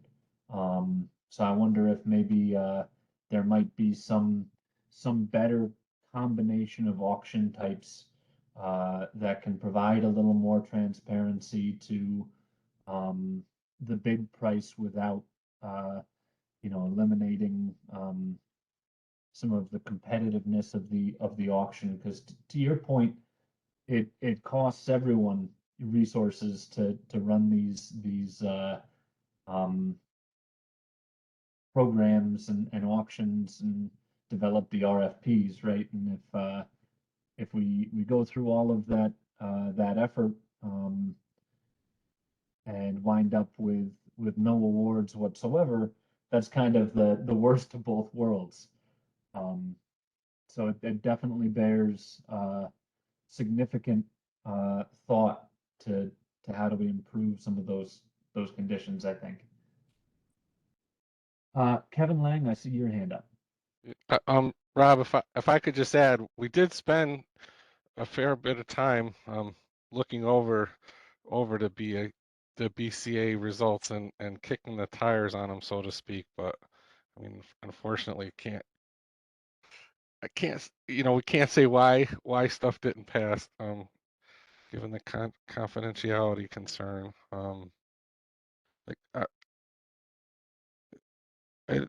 This is a tough nut. I'm not sure.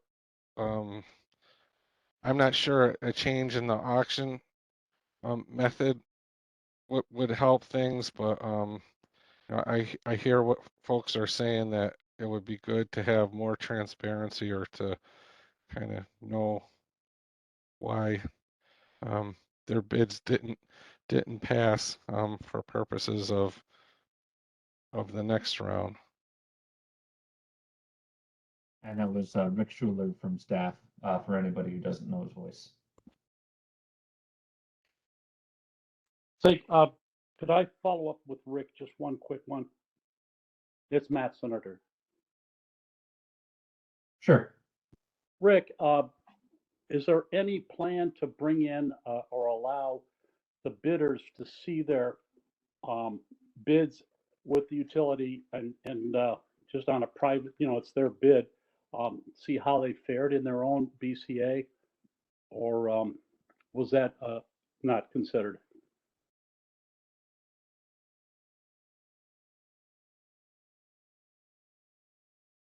I don't think staff considered it. I don't know if the utilities considered it. Because that's kind of been a longstanding practice with NYSERDA over the years. If you lose a bid, put some sweat into the game, you can sit down with them and they'll show you why you lost it. Thanks.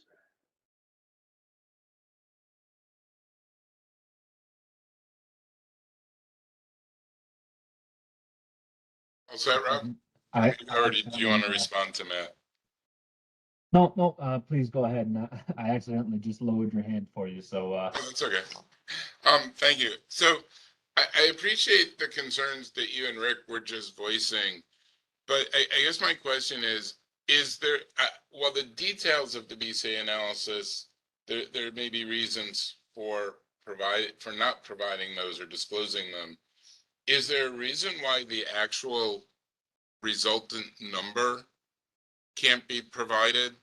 And the reason I ask is this, I mean, as we just went through Con Edison's presentation, as you saw on one of the early slides, the costs are pretty significant, $38 million for CSRP, $24 million for DLRP. And when we look at their annual report to the commission, when it gets to looking cost effectiveness, all their report says it yields a cost-effective outcome over a 1-year period. I don't no idea what that means. Cost-effective outcome can be 1.0001, and a cost-effective outcome could be 6 or 10. And I think it would be really helpful when we look at the amount of money. Now, clearly the city has been a strong supporter of demand response. We participate in the programs, but I think it would be really useful to understand what that sentence actually means. So is there a reason why the actual resultant number can't be disclosed?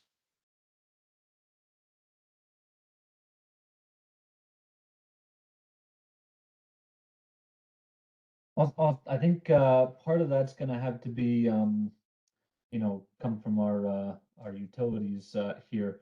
I'll say that in the discussions over what can be disclosed without leading to inappropriate price recovery or price discovery. Our Department of Public Service staff perspective is as much as possible should be disclosed without leading to that price discovery. And this is after many turns and Yeah, no, and I appreciate that very much, and that's why I was asking is, will just providing that resultant number itself lead to that price discovery concern? That's essentially where we landed, though I think maybe some more descriptive language might be worthwhile, because to your point, something being cost effective over a 1-year term, means any number at a wide range potentially of outcomes, some of which are more desirable than others, but that really provides none of that nuance, right? For example, it would be if the BCAs are really good, it'd be good to know that, right? So maybe if I can ask our utilities to chime in, or if you're not prepared to answer that today, maybe if you can include a written response later, that would probably be satisfactory, but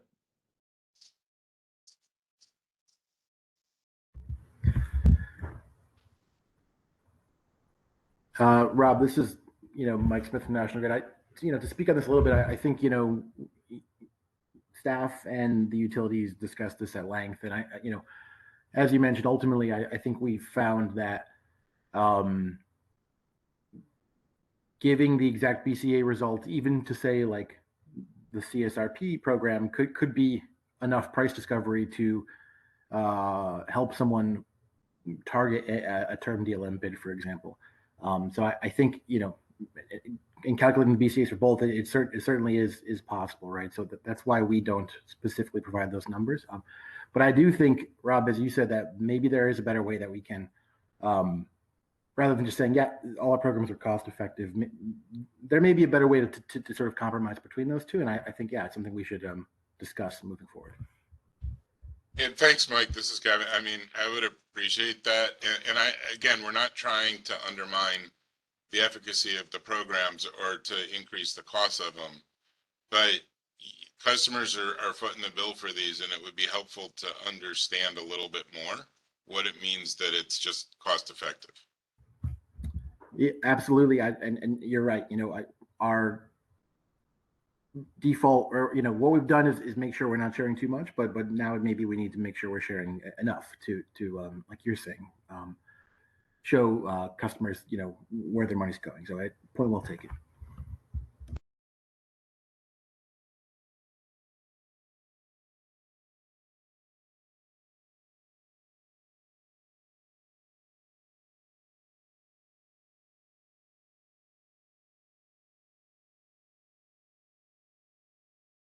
okay. I'll open the floor up again. Feel free to raise your hand, type a question into the chat, or if you're on the phone, come on off mute and ask a question verbally.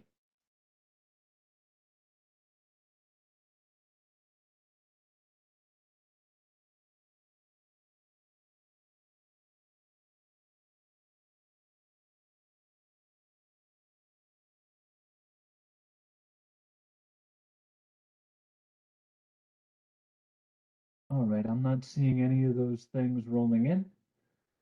So why don't we move on to the City of New York's presentation? Thanks, Rob. So I'm Kevin Lang. I'm outside counsel to the city on energy matters, and I appreciate folks' attention. This will not be a long presentation. I'm joined today with a few folks from the city. I have Carrie Olson and Katie Lane from the New York City Department of Health and Mental Health, and Brian Chang from DCAS. So if you have questions that I can't field, we have other folks here that hopefully can help. What we wanted to do, and it actually was teed up, I don't think Jerry Ann recognized she was doing it, but teed it up very nicely for us as to what this presentation is about. If you go to the next page, thank you. As Con Edison, as Jerry Ann noted, as Con Edison noted, they are starting to see some pretty significant expansion of what were formerly just commercial demand response programs, CSRP and DLRP, and they're opening them up primarily through aggregators to residential customers. We've had a series of discussions with Con Edison regarding this issue in the Con Edison rate case, and we have some concerns, and in talking through it with the parties and with staff, there was a view that the concerns we have may not be limited to Con Edison, and it may be more appropriate to deal with them on a generic or on a statewide basis. So we were asked, we're happy to do so, is to make this presentation to the statewide forum as to what our concerns are and what we think should happen going forward. And I will say right off the bat, and you'll see it again in a minute, the city is certainly not opposed to demand response programs. We're a big participant of them. We're not opposed to expansion of programs to residential customers, that if in fact you can aggregate many, many thousands of residential customers and get meaningful reductions, that's a good thing for the state. It's a good thing for everybody. But at the same time, the city is very concerned, and it was heightened during COVID, but it's a concern that has existed for a very long time, that we have spent a lot of time in New York City, and we've worked with Con Edison, we've worked with National Grid, downstate, the gas utility, we've worked with the state of getting customers safe, keeping them safe during high temperatures. As we deal with climate change, we see that temperatures are getting hotter and hotter, but also those hot temperatures are being sustained for longer periods of time. And so we're very concerned about the potential for mixed messages, that all of these efforts to tell customers when it's very hot out, stay home, turn on your air conditioners and stay cool. And now you're going to be potentially, or have aggregators telling customers, you really should be turning down or turning off your air conditioners during these same periods so that we can save the grid. There's a balance there that's needed, but we're very concerned about the potential for mixed messages. The other piece here is noted in the third bullet is, now that we're looking at expanding these programs, we think it is very important from the outset that we have appropriate consumer protections. I would note right off the bat that there was an order adopted in 2017 to apply the uniform business practices for distributed energy resource providers. However, there was two pieces of that, and presently aggregators are subject to a very, very minimal set of protections, because this, I don't think, was really envisioned. Certainly, if you read through that order, this type of program was not envisioned at that point. Next slide, please. So let me talk about the first issue, the hot weather and the health concerns. And if folks have questions on this, as I said, my experts, Carrie and Katie, are on the line and can certainly answer them. But there are many, many studies out there, scientific studies, medical studies, that show a direct correlation between heat, humidity, high temperatures, and health impacts. It's respiratory impacts, it's circulatory impacts, general well-being, particularly for people who already have certain underlying conditions. And it's very important as we're dealing with days that could be 90, 95 degrees with very, very high humidity, that these customers stay in cool environments. And so the city has been addressing this for years and years. Con Edison has certainly helped with this effort for a long time. And historically, we have set up what we call cooling centers. These are areas throughout the city where, if you don't have air conditioning at home, you can go to these centers and you can stay cool and you can stay healthy. They are all staffed on a continual basis when they are open. Unfortunately, during COVID, we had to close down those cooling centers because of the risks associated with large aggregations of people. And so that led us 2 years ago to start an air conditioner program where we worked with NYSERDA, we worked with Con Edison, we worked with the PSC. We were able to secure tens of thousands of air conditioners at very deep discounts that were then distributed to low-income customers. And as part of that, we worked out temporary electric bill discounts for these folks so that they weren't disincentivized to use the air conditioners. And we felt that together those two items did save people's lives. They were very effective, they were very beneficial. And it's something that we're continuing to look at going forward. And then the last item is disconnection protections. Throughout the country, and certainly in some southern states right now, there are provisions where utilities, right now we have protections that are in place during cold weather in the wintertime, but some other utilities now have protections that apply in the summer when it's very, very hot, or expected to be very, very hot, or even the day after, because we can get lingering heat effects. There are protections against disconnection of customers, again, in the name of public health and safety. So what New York City has done for at least a few years now, and actually probably longer than that, we have a very robust public messaging system that tells customers, generally tells residents of New York City, if it's very, very hot, stay home. If you have an air conditioner, use it. If you have fans, use them. If you don't have air conditioning, go find a place, whether it's a cooling center or some other place. At the same time, the city has always been cognizant of the energy load, especially during peak periods. And so we've already been telling customers to put the air conditioner energy saver settings. And if you're not going to be home for an extended period, either turn it off or turn it to a lower setting so that we're not wasting electricity. as we now look at demand response programs, we have actually done surveys and find that customers have listened to this messaging and are adhering to it, including these energy saver settings part of it. So if we're going to enroll demand response into residential customers, for them to actually get further savings would really require them to turn off the air conditioners when they otherwise would be running. And therein lies the great concern for us. Next slide, please. So we have these robust messages that say stay home and use your air conditioners. And now if you have demand response providers, whether it's aggregators, whether it's utilities, that are saying during these very hot periods, for you to make a little bit of money, we need you to reduce your electric use. And as we saw on some of the utility slides, you're talking about a per person usage that could be a half kilowatt up to a kilowatt. That can be pretty substantial. And the only way some of these customers are going to be able to do it is to shut off their fans and to shut off their air conditioning. And that is something we absolutely don't want to happen. We don't want to have aggregators telling people not to use air conditioning at the same time the city and the state are telling people absolutely positively to use air conditioning. So that's an issue that we need to figure out. The second issue, and I mentioned this in the first slide, is we really don't have consumer protections as aggregators start marketing to mass market customers, to residential and small commercial. The protections that are in place right now for aggregators are very cursory. The commission did note in its 2017 order that as you start to deal with mass market customers, we've already had experiences with ESCOs about the needs for the protections. The commission also said in that order that while it's applying a limited set of generally applicable provisions to aggregators at this point in time, it will consider on a rolling basis whether and how more detailed regulation should be applied to other market participants.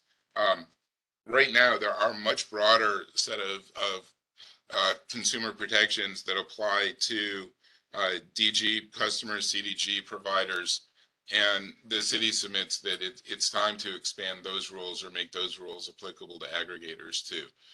We don't want to see the abuses that we have seen with the ESCO market, and we'd rather get the protections in place now than wait till they've occurred. The city's also aware, by the way, that the utilities have taken the view that they don't have any oversight responsibilities, and the commission said that it was reserving to itself full responsibility. Respectfully, we don't agree with the utilities on this. We've read the same orders they have.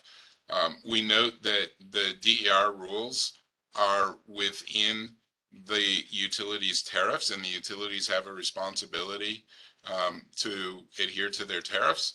And also these aggregators enter into contracts with the utilities. So we believe there are ways that the utilities can exercise some oversight of what's going on within their service territories. We also note that demand response programs are utility-run programs, and the aggregators are paid by the utilities. They are not paid by NYSERDA. They are not paid by the PSC. They are paid by the utilities. So again, we think there is the opportunity for the utilities that was never foreclosed in any commission order that we've seen to exercise some oversight. Now, if you see problems, perhaps the utilities could refer them to the PSC instead of doing something directly. But again, there's a role that should be taken there. Aaron, I see your note. Let me go one more slide and then we'll get to it. So we go to the next slide. Thank you. This is actually our last slide. So our proposal that we asked for consideration and would like to move forward is, first off, as I said at the outset, demand response should be open to everybody. We don't want to foreclose anyone from participating and the opportunity to make a little bit of money off of it. But we need to adopt sooner rather than later the protections for the consumer protections that apply to ESCOs, that apply to some DER providers, should be applied to aggregators. There are also needs, and probably the best way is through a meeting between and among the utilities, the aggregators, the city agencies, state agencies, and the PSC on how we deal with messaging to avoid mixed messages, how we make sure that health and welfare come first. The other thing that we're concerned about with the aggregators, while the utilities don't penalize customers if they don't actually respond, we don't know exactly what rules the aggregators have out there, and we want to make sure it is crystal clear that no customer will ever be penalized for not reducing their usage or their demand during hot weather. And similarly, no customer should ever be required, absolutely required, to participate in a demand response program, and they should always have the ultimate control. Right now, under the direct load control programs, the smart appliance programs that I know Con Ed has, I can't speak as much to the upstate utilities, but while there is remote control of these thermostats, the customer can always step in and override that remote control and adjust the thermostat if they need to. That, to us, is a core protection that needs to be preserved throughout. I just talked about the utility monitoring. We think that utilities should be monitoring the conduct of the aggregators that are serving the utilities customers and are getting paid by the utilities. So we think that there is a role to be had there. And then finally, and this is covered by some extent already in the expanded DER rules, if an aggregator is engaging in improper conduct, the aggregator should be prohibited not just in that service territory, but throughout the state from participation in these programs. We think there needs to be strong teeth here. And if an aggregator is acting improperly and we're not ascribing improper conduct to any particular aggregator, we haven't seen it yet. We hope we never do. But there should be a strong mechanism and a strong influence for them not to engage in such behavior. So I appreciate the time everybody gave us for making that presentation. That was the end of our presentation. So Aaron, I see you have your hand up. And Rob, unless you or Kate or someone else from staff wants to step in first, I'm happy to take Aaron's question. No, please, go ahead, Aaron.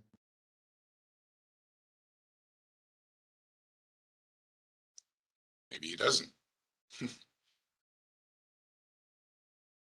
Sorry, That's gotta go off mute. Okay. So you use the term aggregator a lot, but and I guess this is a question, and I'm not sure whom for, but my sense is that by far the largest aggregators of residential customers, at least right now, are the utilities. And so I presume you would not, in fact, you would probably even be harder on the utilities than you would be on the aggregators potentially, but that I assume that all the concerns that you've raised are equally applicable to utilities and their enrollment of customers in their BYOT programs that they have. In addition to, I mean, there are aggregators that are focused on residential customers, and there will be more going forward, particularly as AMI rolls out and those sorts of things. But so I guess there's that question, and then there's the sort of the underlying factual question is how much of the residential participation right now actually is through aggregators, and how much of it is really through individual residential customers participating in, the smart thermostat programs. I know I'm constantly getting stuff from, I live in Albany, so I'm constantly getting stuff from National Grid trying to get them to enroll my Nest thermostat in it. I steadfastly refuse because I like keeping my house at like 65 degrees, but so let me try to feel both pieces of that, at least to the extent that I know it, and then I'd welcome staff for the utilities who probably have better knowledge than I. Yeah. First, to be very clear, we have yet, the BYOT, the Bring Your Own Thermostat programs, the Smart Appliance programs have been around for a very long time. And from what we've seen, those are run directly by the utilities, at least for Con Edison they are. And we haven't seen any problems because, first off, they're passive programs. And secondly, even if the utility resets a thermostat, if you as a customer are uncomfortable, you can just walk over to your thermostat and adjust it. And there's no consequences, there's no liability to you. And also the utilities, while they have certainly encouraged people to participate in the programs, the concerns we have about the mixed messages have just never ever arisen with the utilities.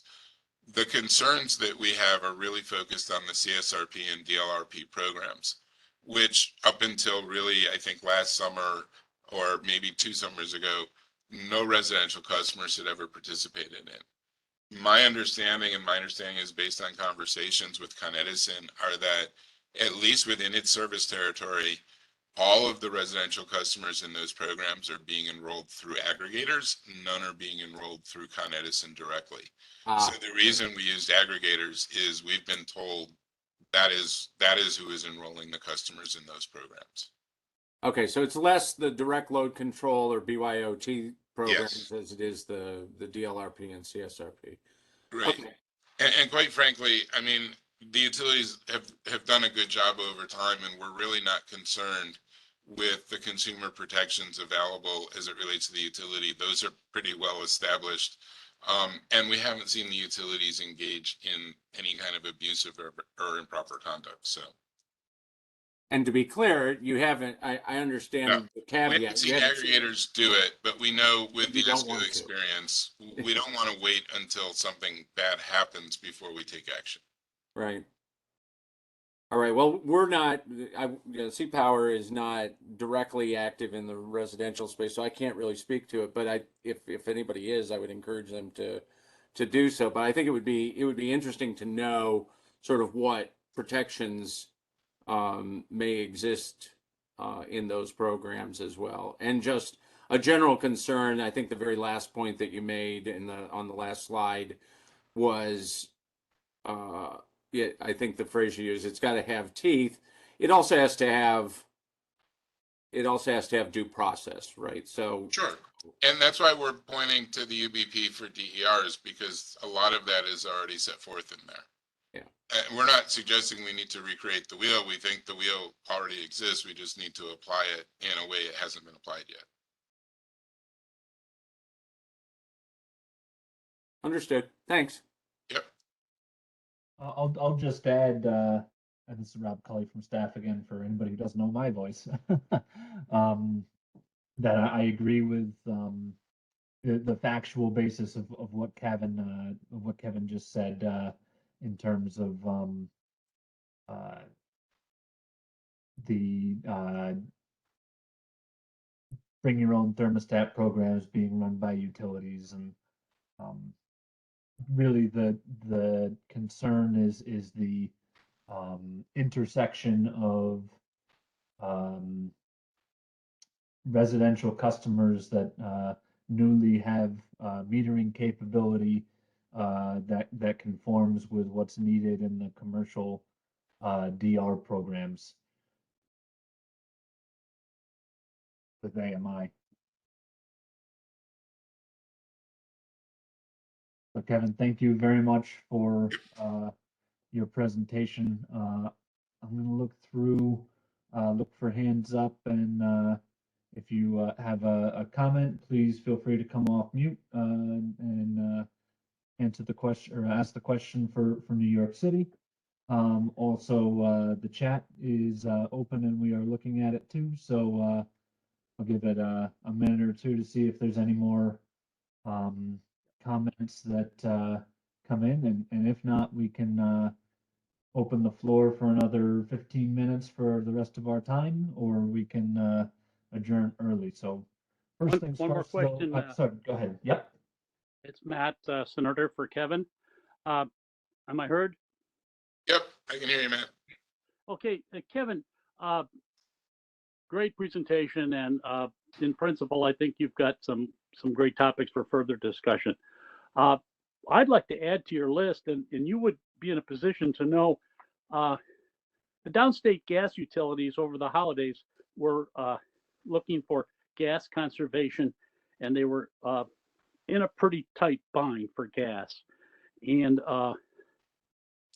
in my experience, that would roll up eventually to be like we had in PJM, where you have a lot of gas-fired generation going without fuel during a cold snap.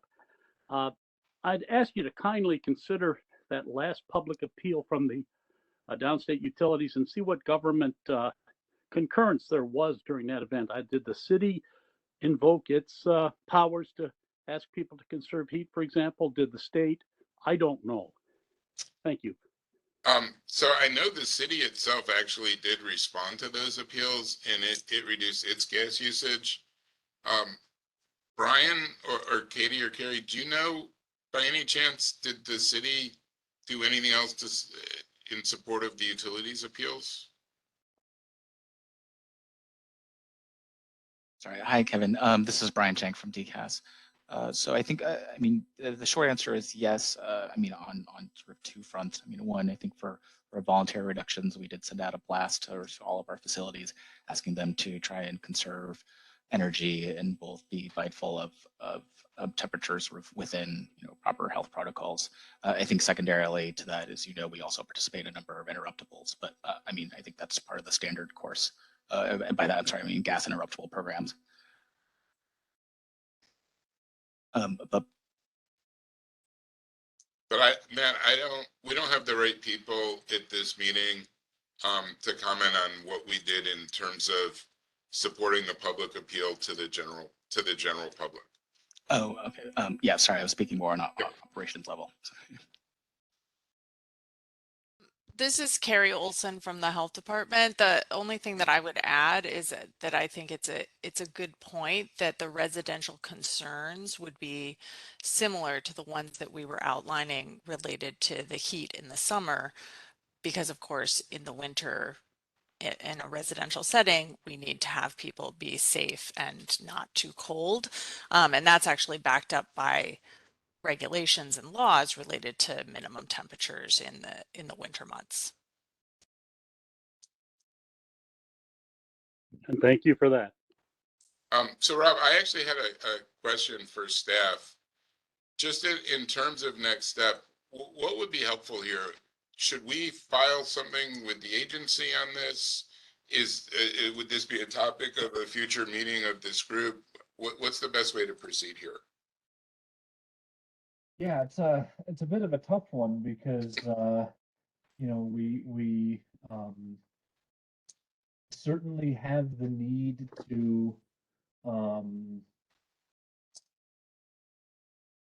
get all of the program rules ironed out before the beginning of the summer capability period, and that just the way our comment deadlines shape up this year pretty much gives us a bit of a narrow window to hit April.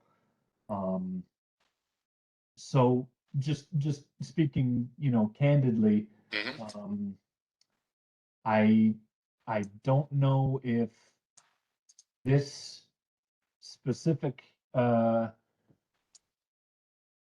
if we can realistically kind of solve the issue for an April order, but I think we can certainly tee it up pretty good for a follow-up maybe sometime over the summer, so that we have everything nice and ironed out for the following DR season.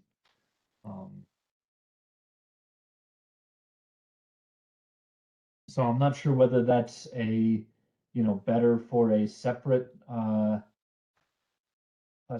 petition or comments on the utility filings.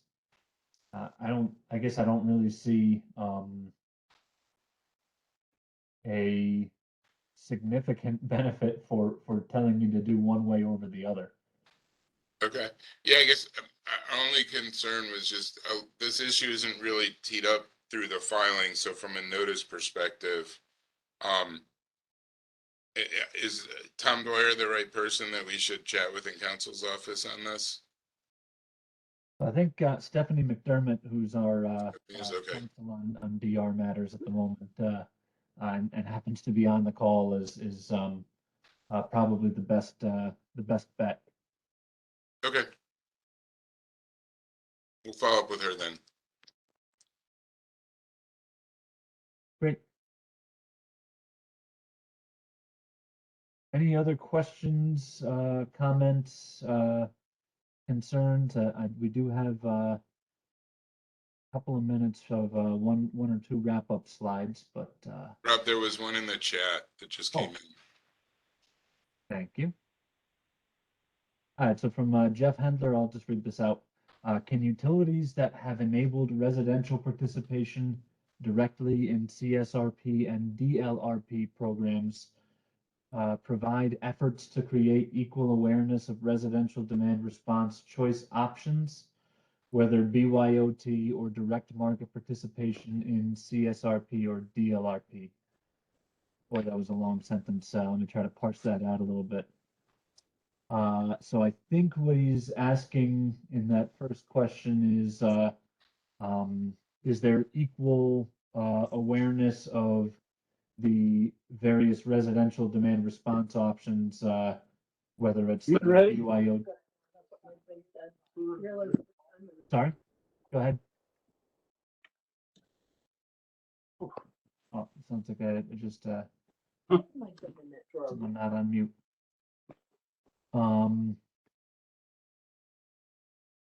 Direct market resident participation is voluntary and expands choice of options to reduce electric load, appliance load, plug load, HVAC load, pool pumps, EVs, and utilize battery storage, whereas BYOT is limited to thermostats and the utility is in direct control, requiring residents to override control.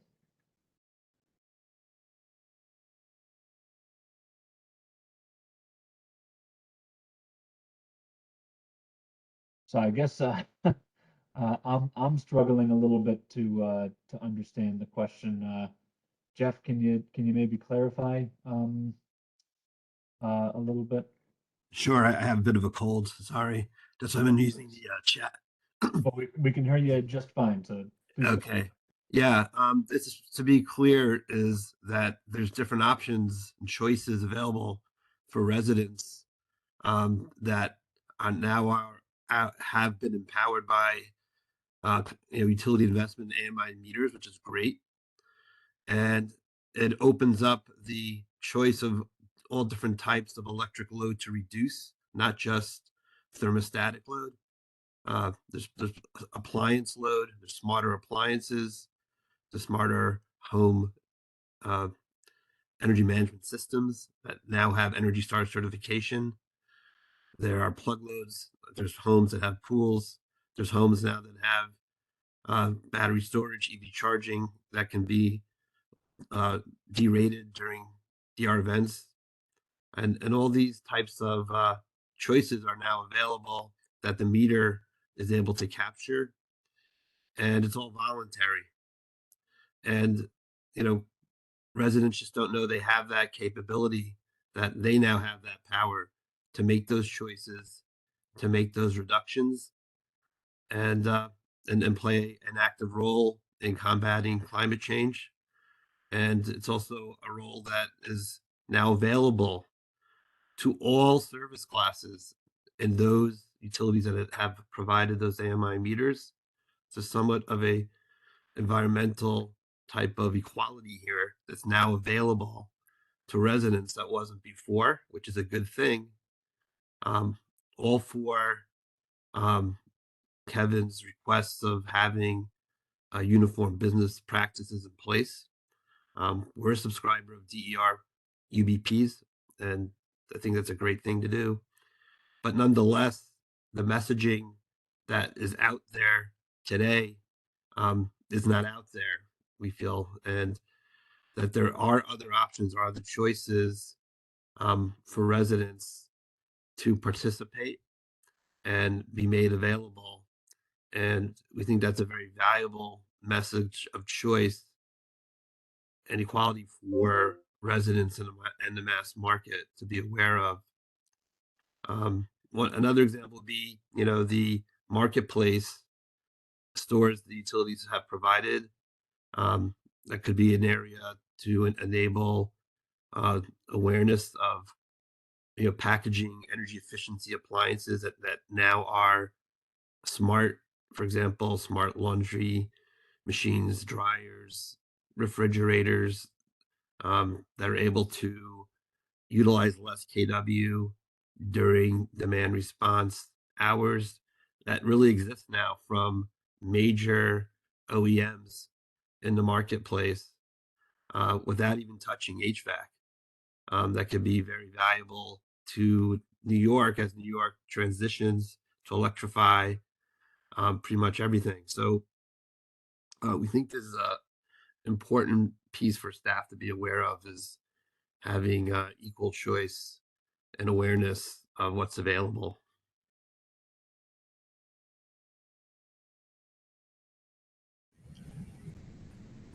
Hi, this is Jeriana from Con Edison, and I agree, Jeff, that we are very happy with the adoption that AMI allows in reaching those load pockets that BYOT is just thermostats, and we want to focus our DR programs on that customer choice.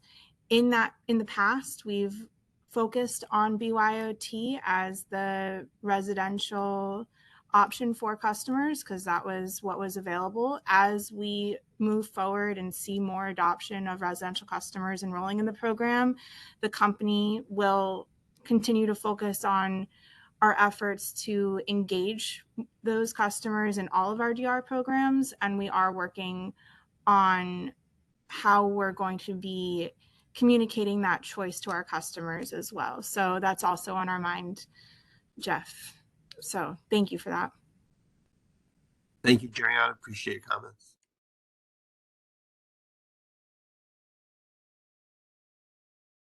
Okay, well, I really appreciate everybody's time this afternoon. I think we'll step into the wrapping up portion and want to thank everyone for a very interesting and productive meeting this afternoon.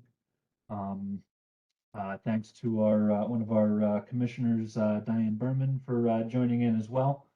We'd like to let them know that we appreciate when they really engage in everything that staff and other stakeholders are involved in as well. So thanks, Commissioner Berman, for joining in with us this afternoon.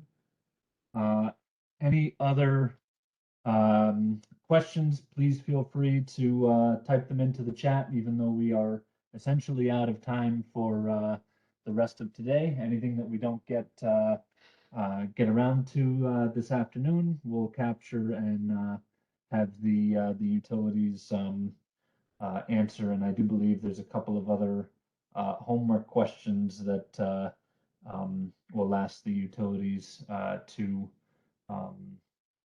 submit on DMM from the conversation that we've had today. So once again, these presentations will be available on DMM in 14E0423. And just want to remind everybody one more time, the comment deadlines, National Grid, will be Monday, January 30th, 2023. And Central Hudson, Con Edison, NYSEG, ONR, and RG&E. The comment deadline is Monday, March 6th. Thanks everyone so much for your time this afternoon. Have a great rest of your day.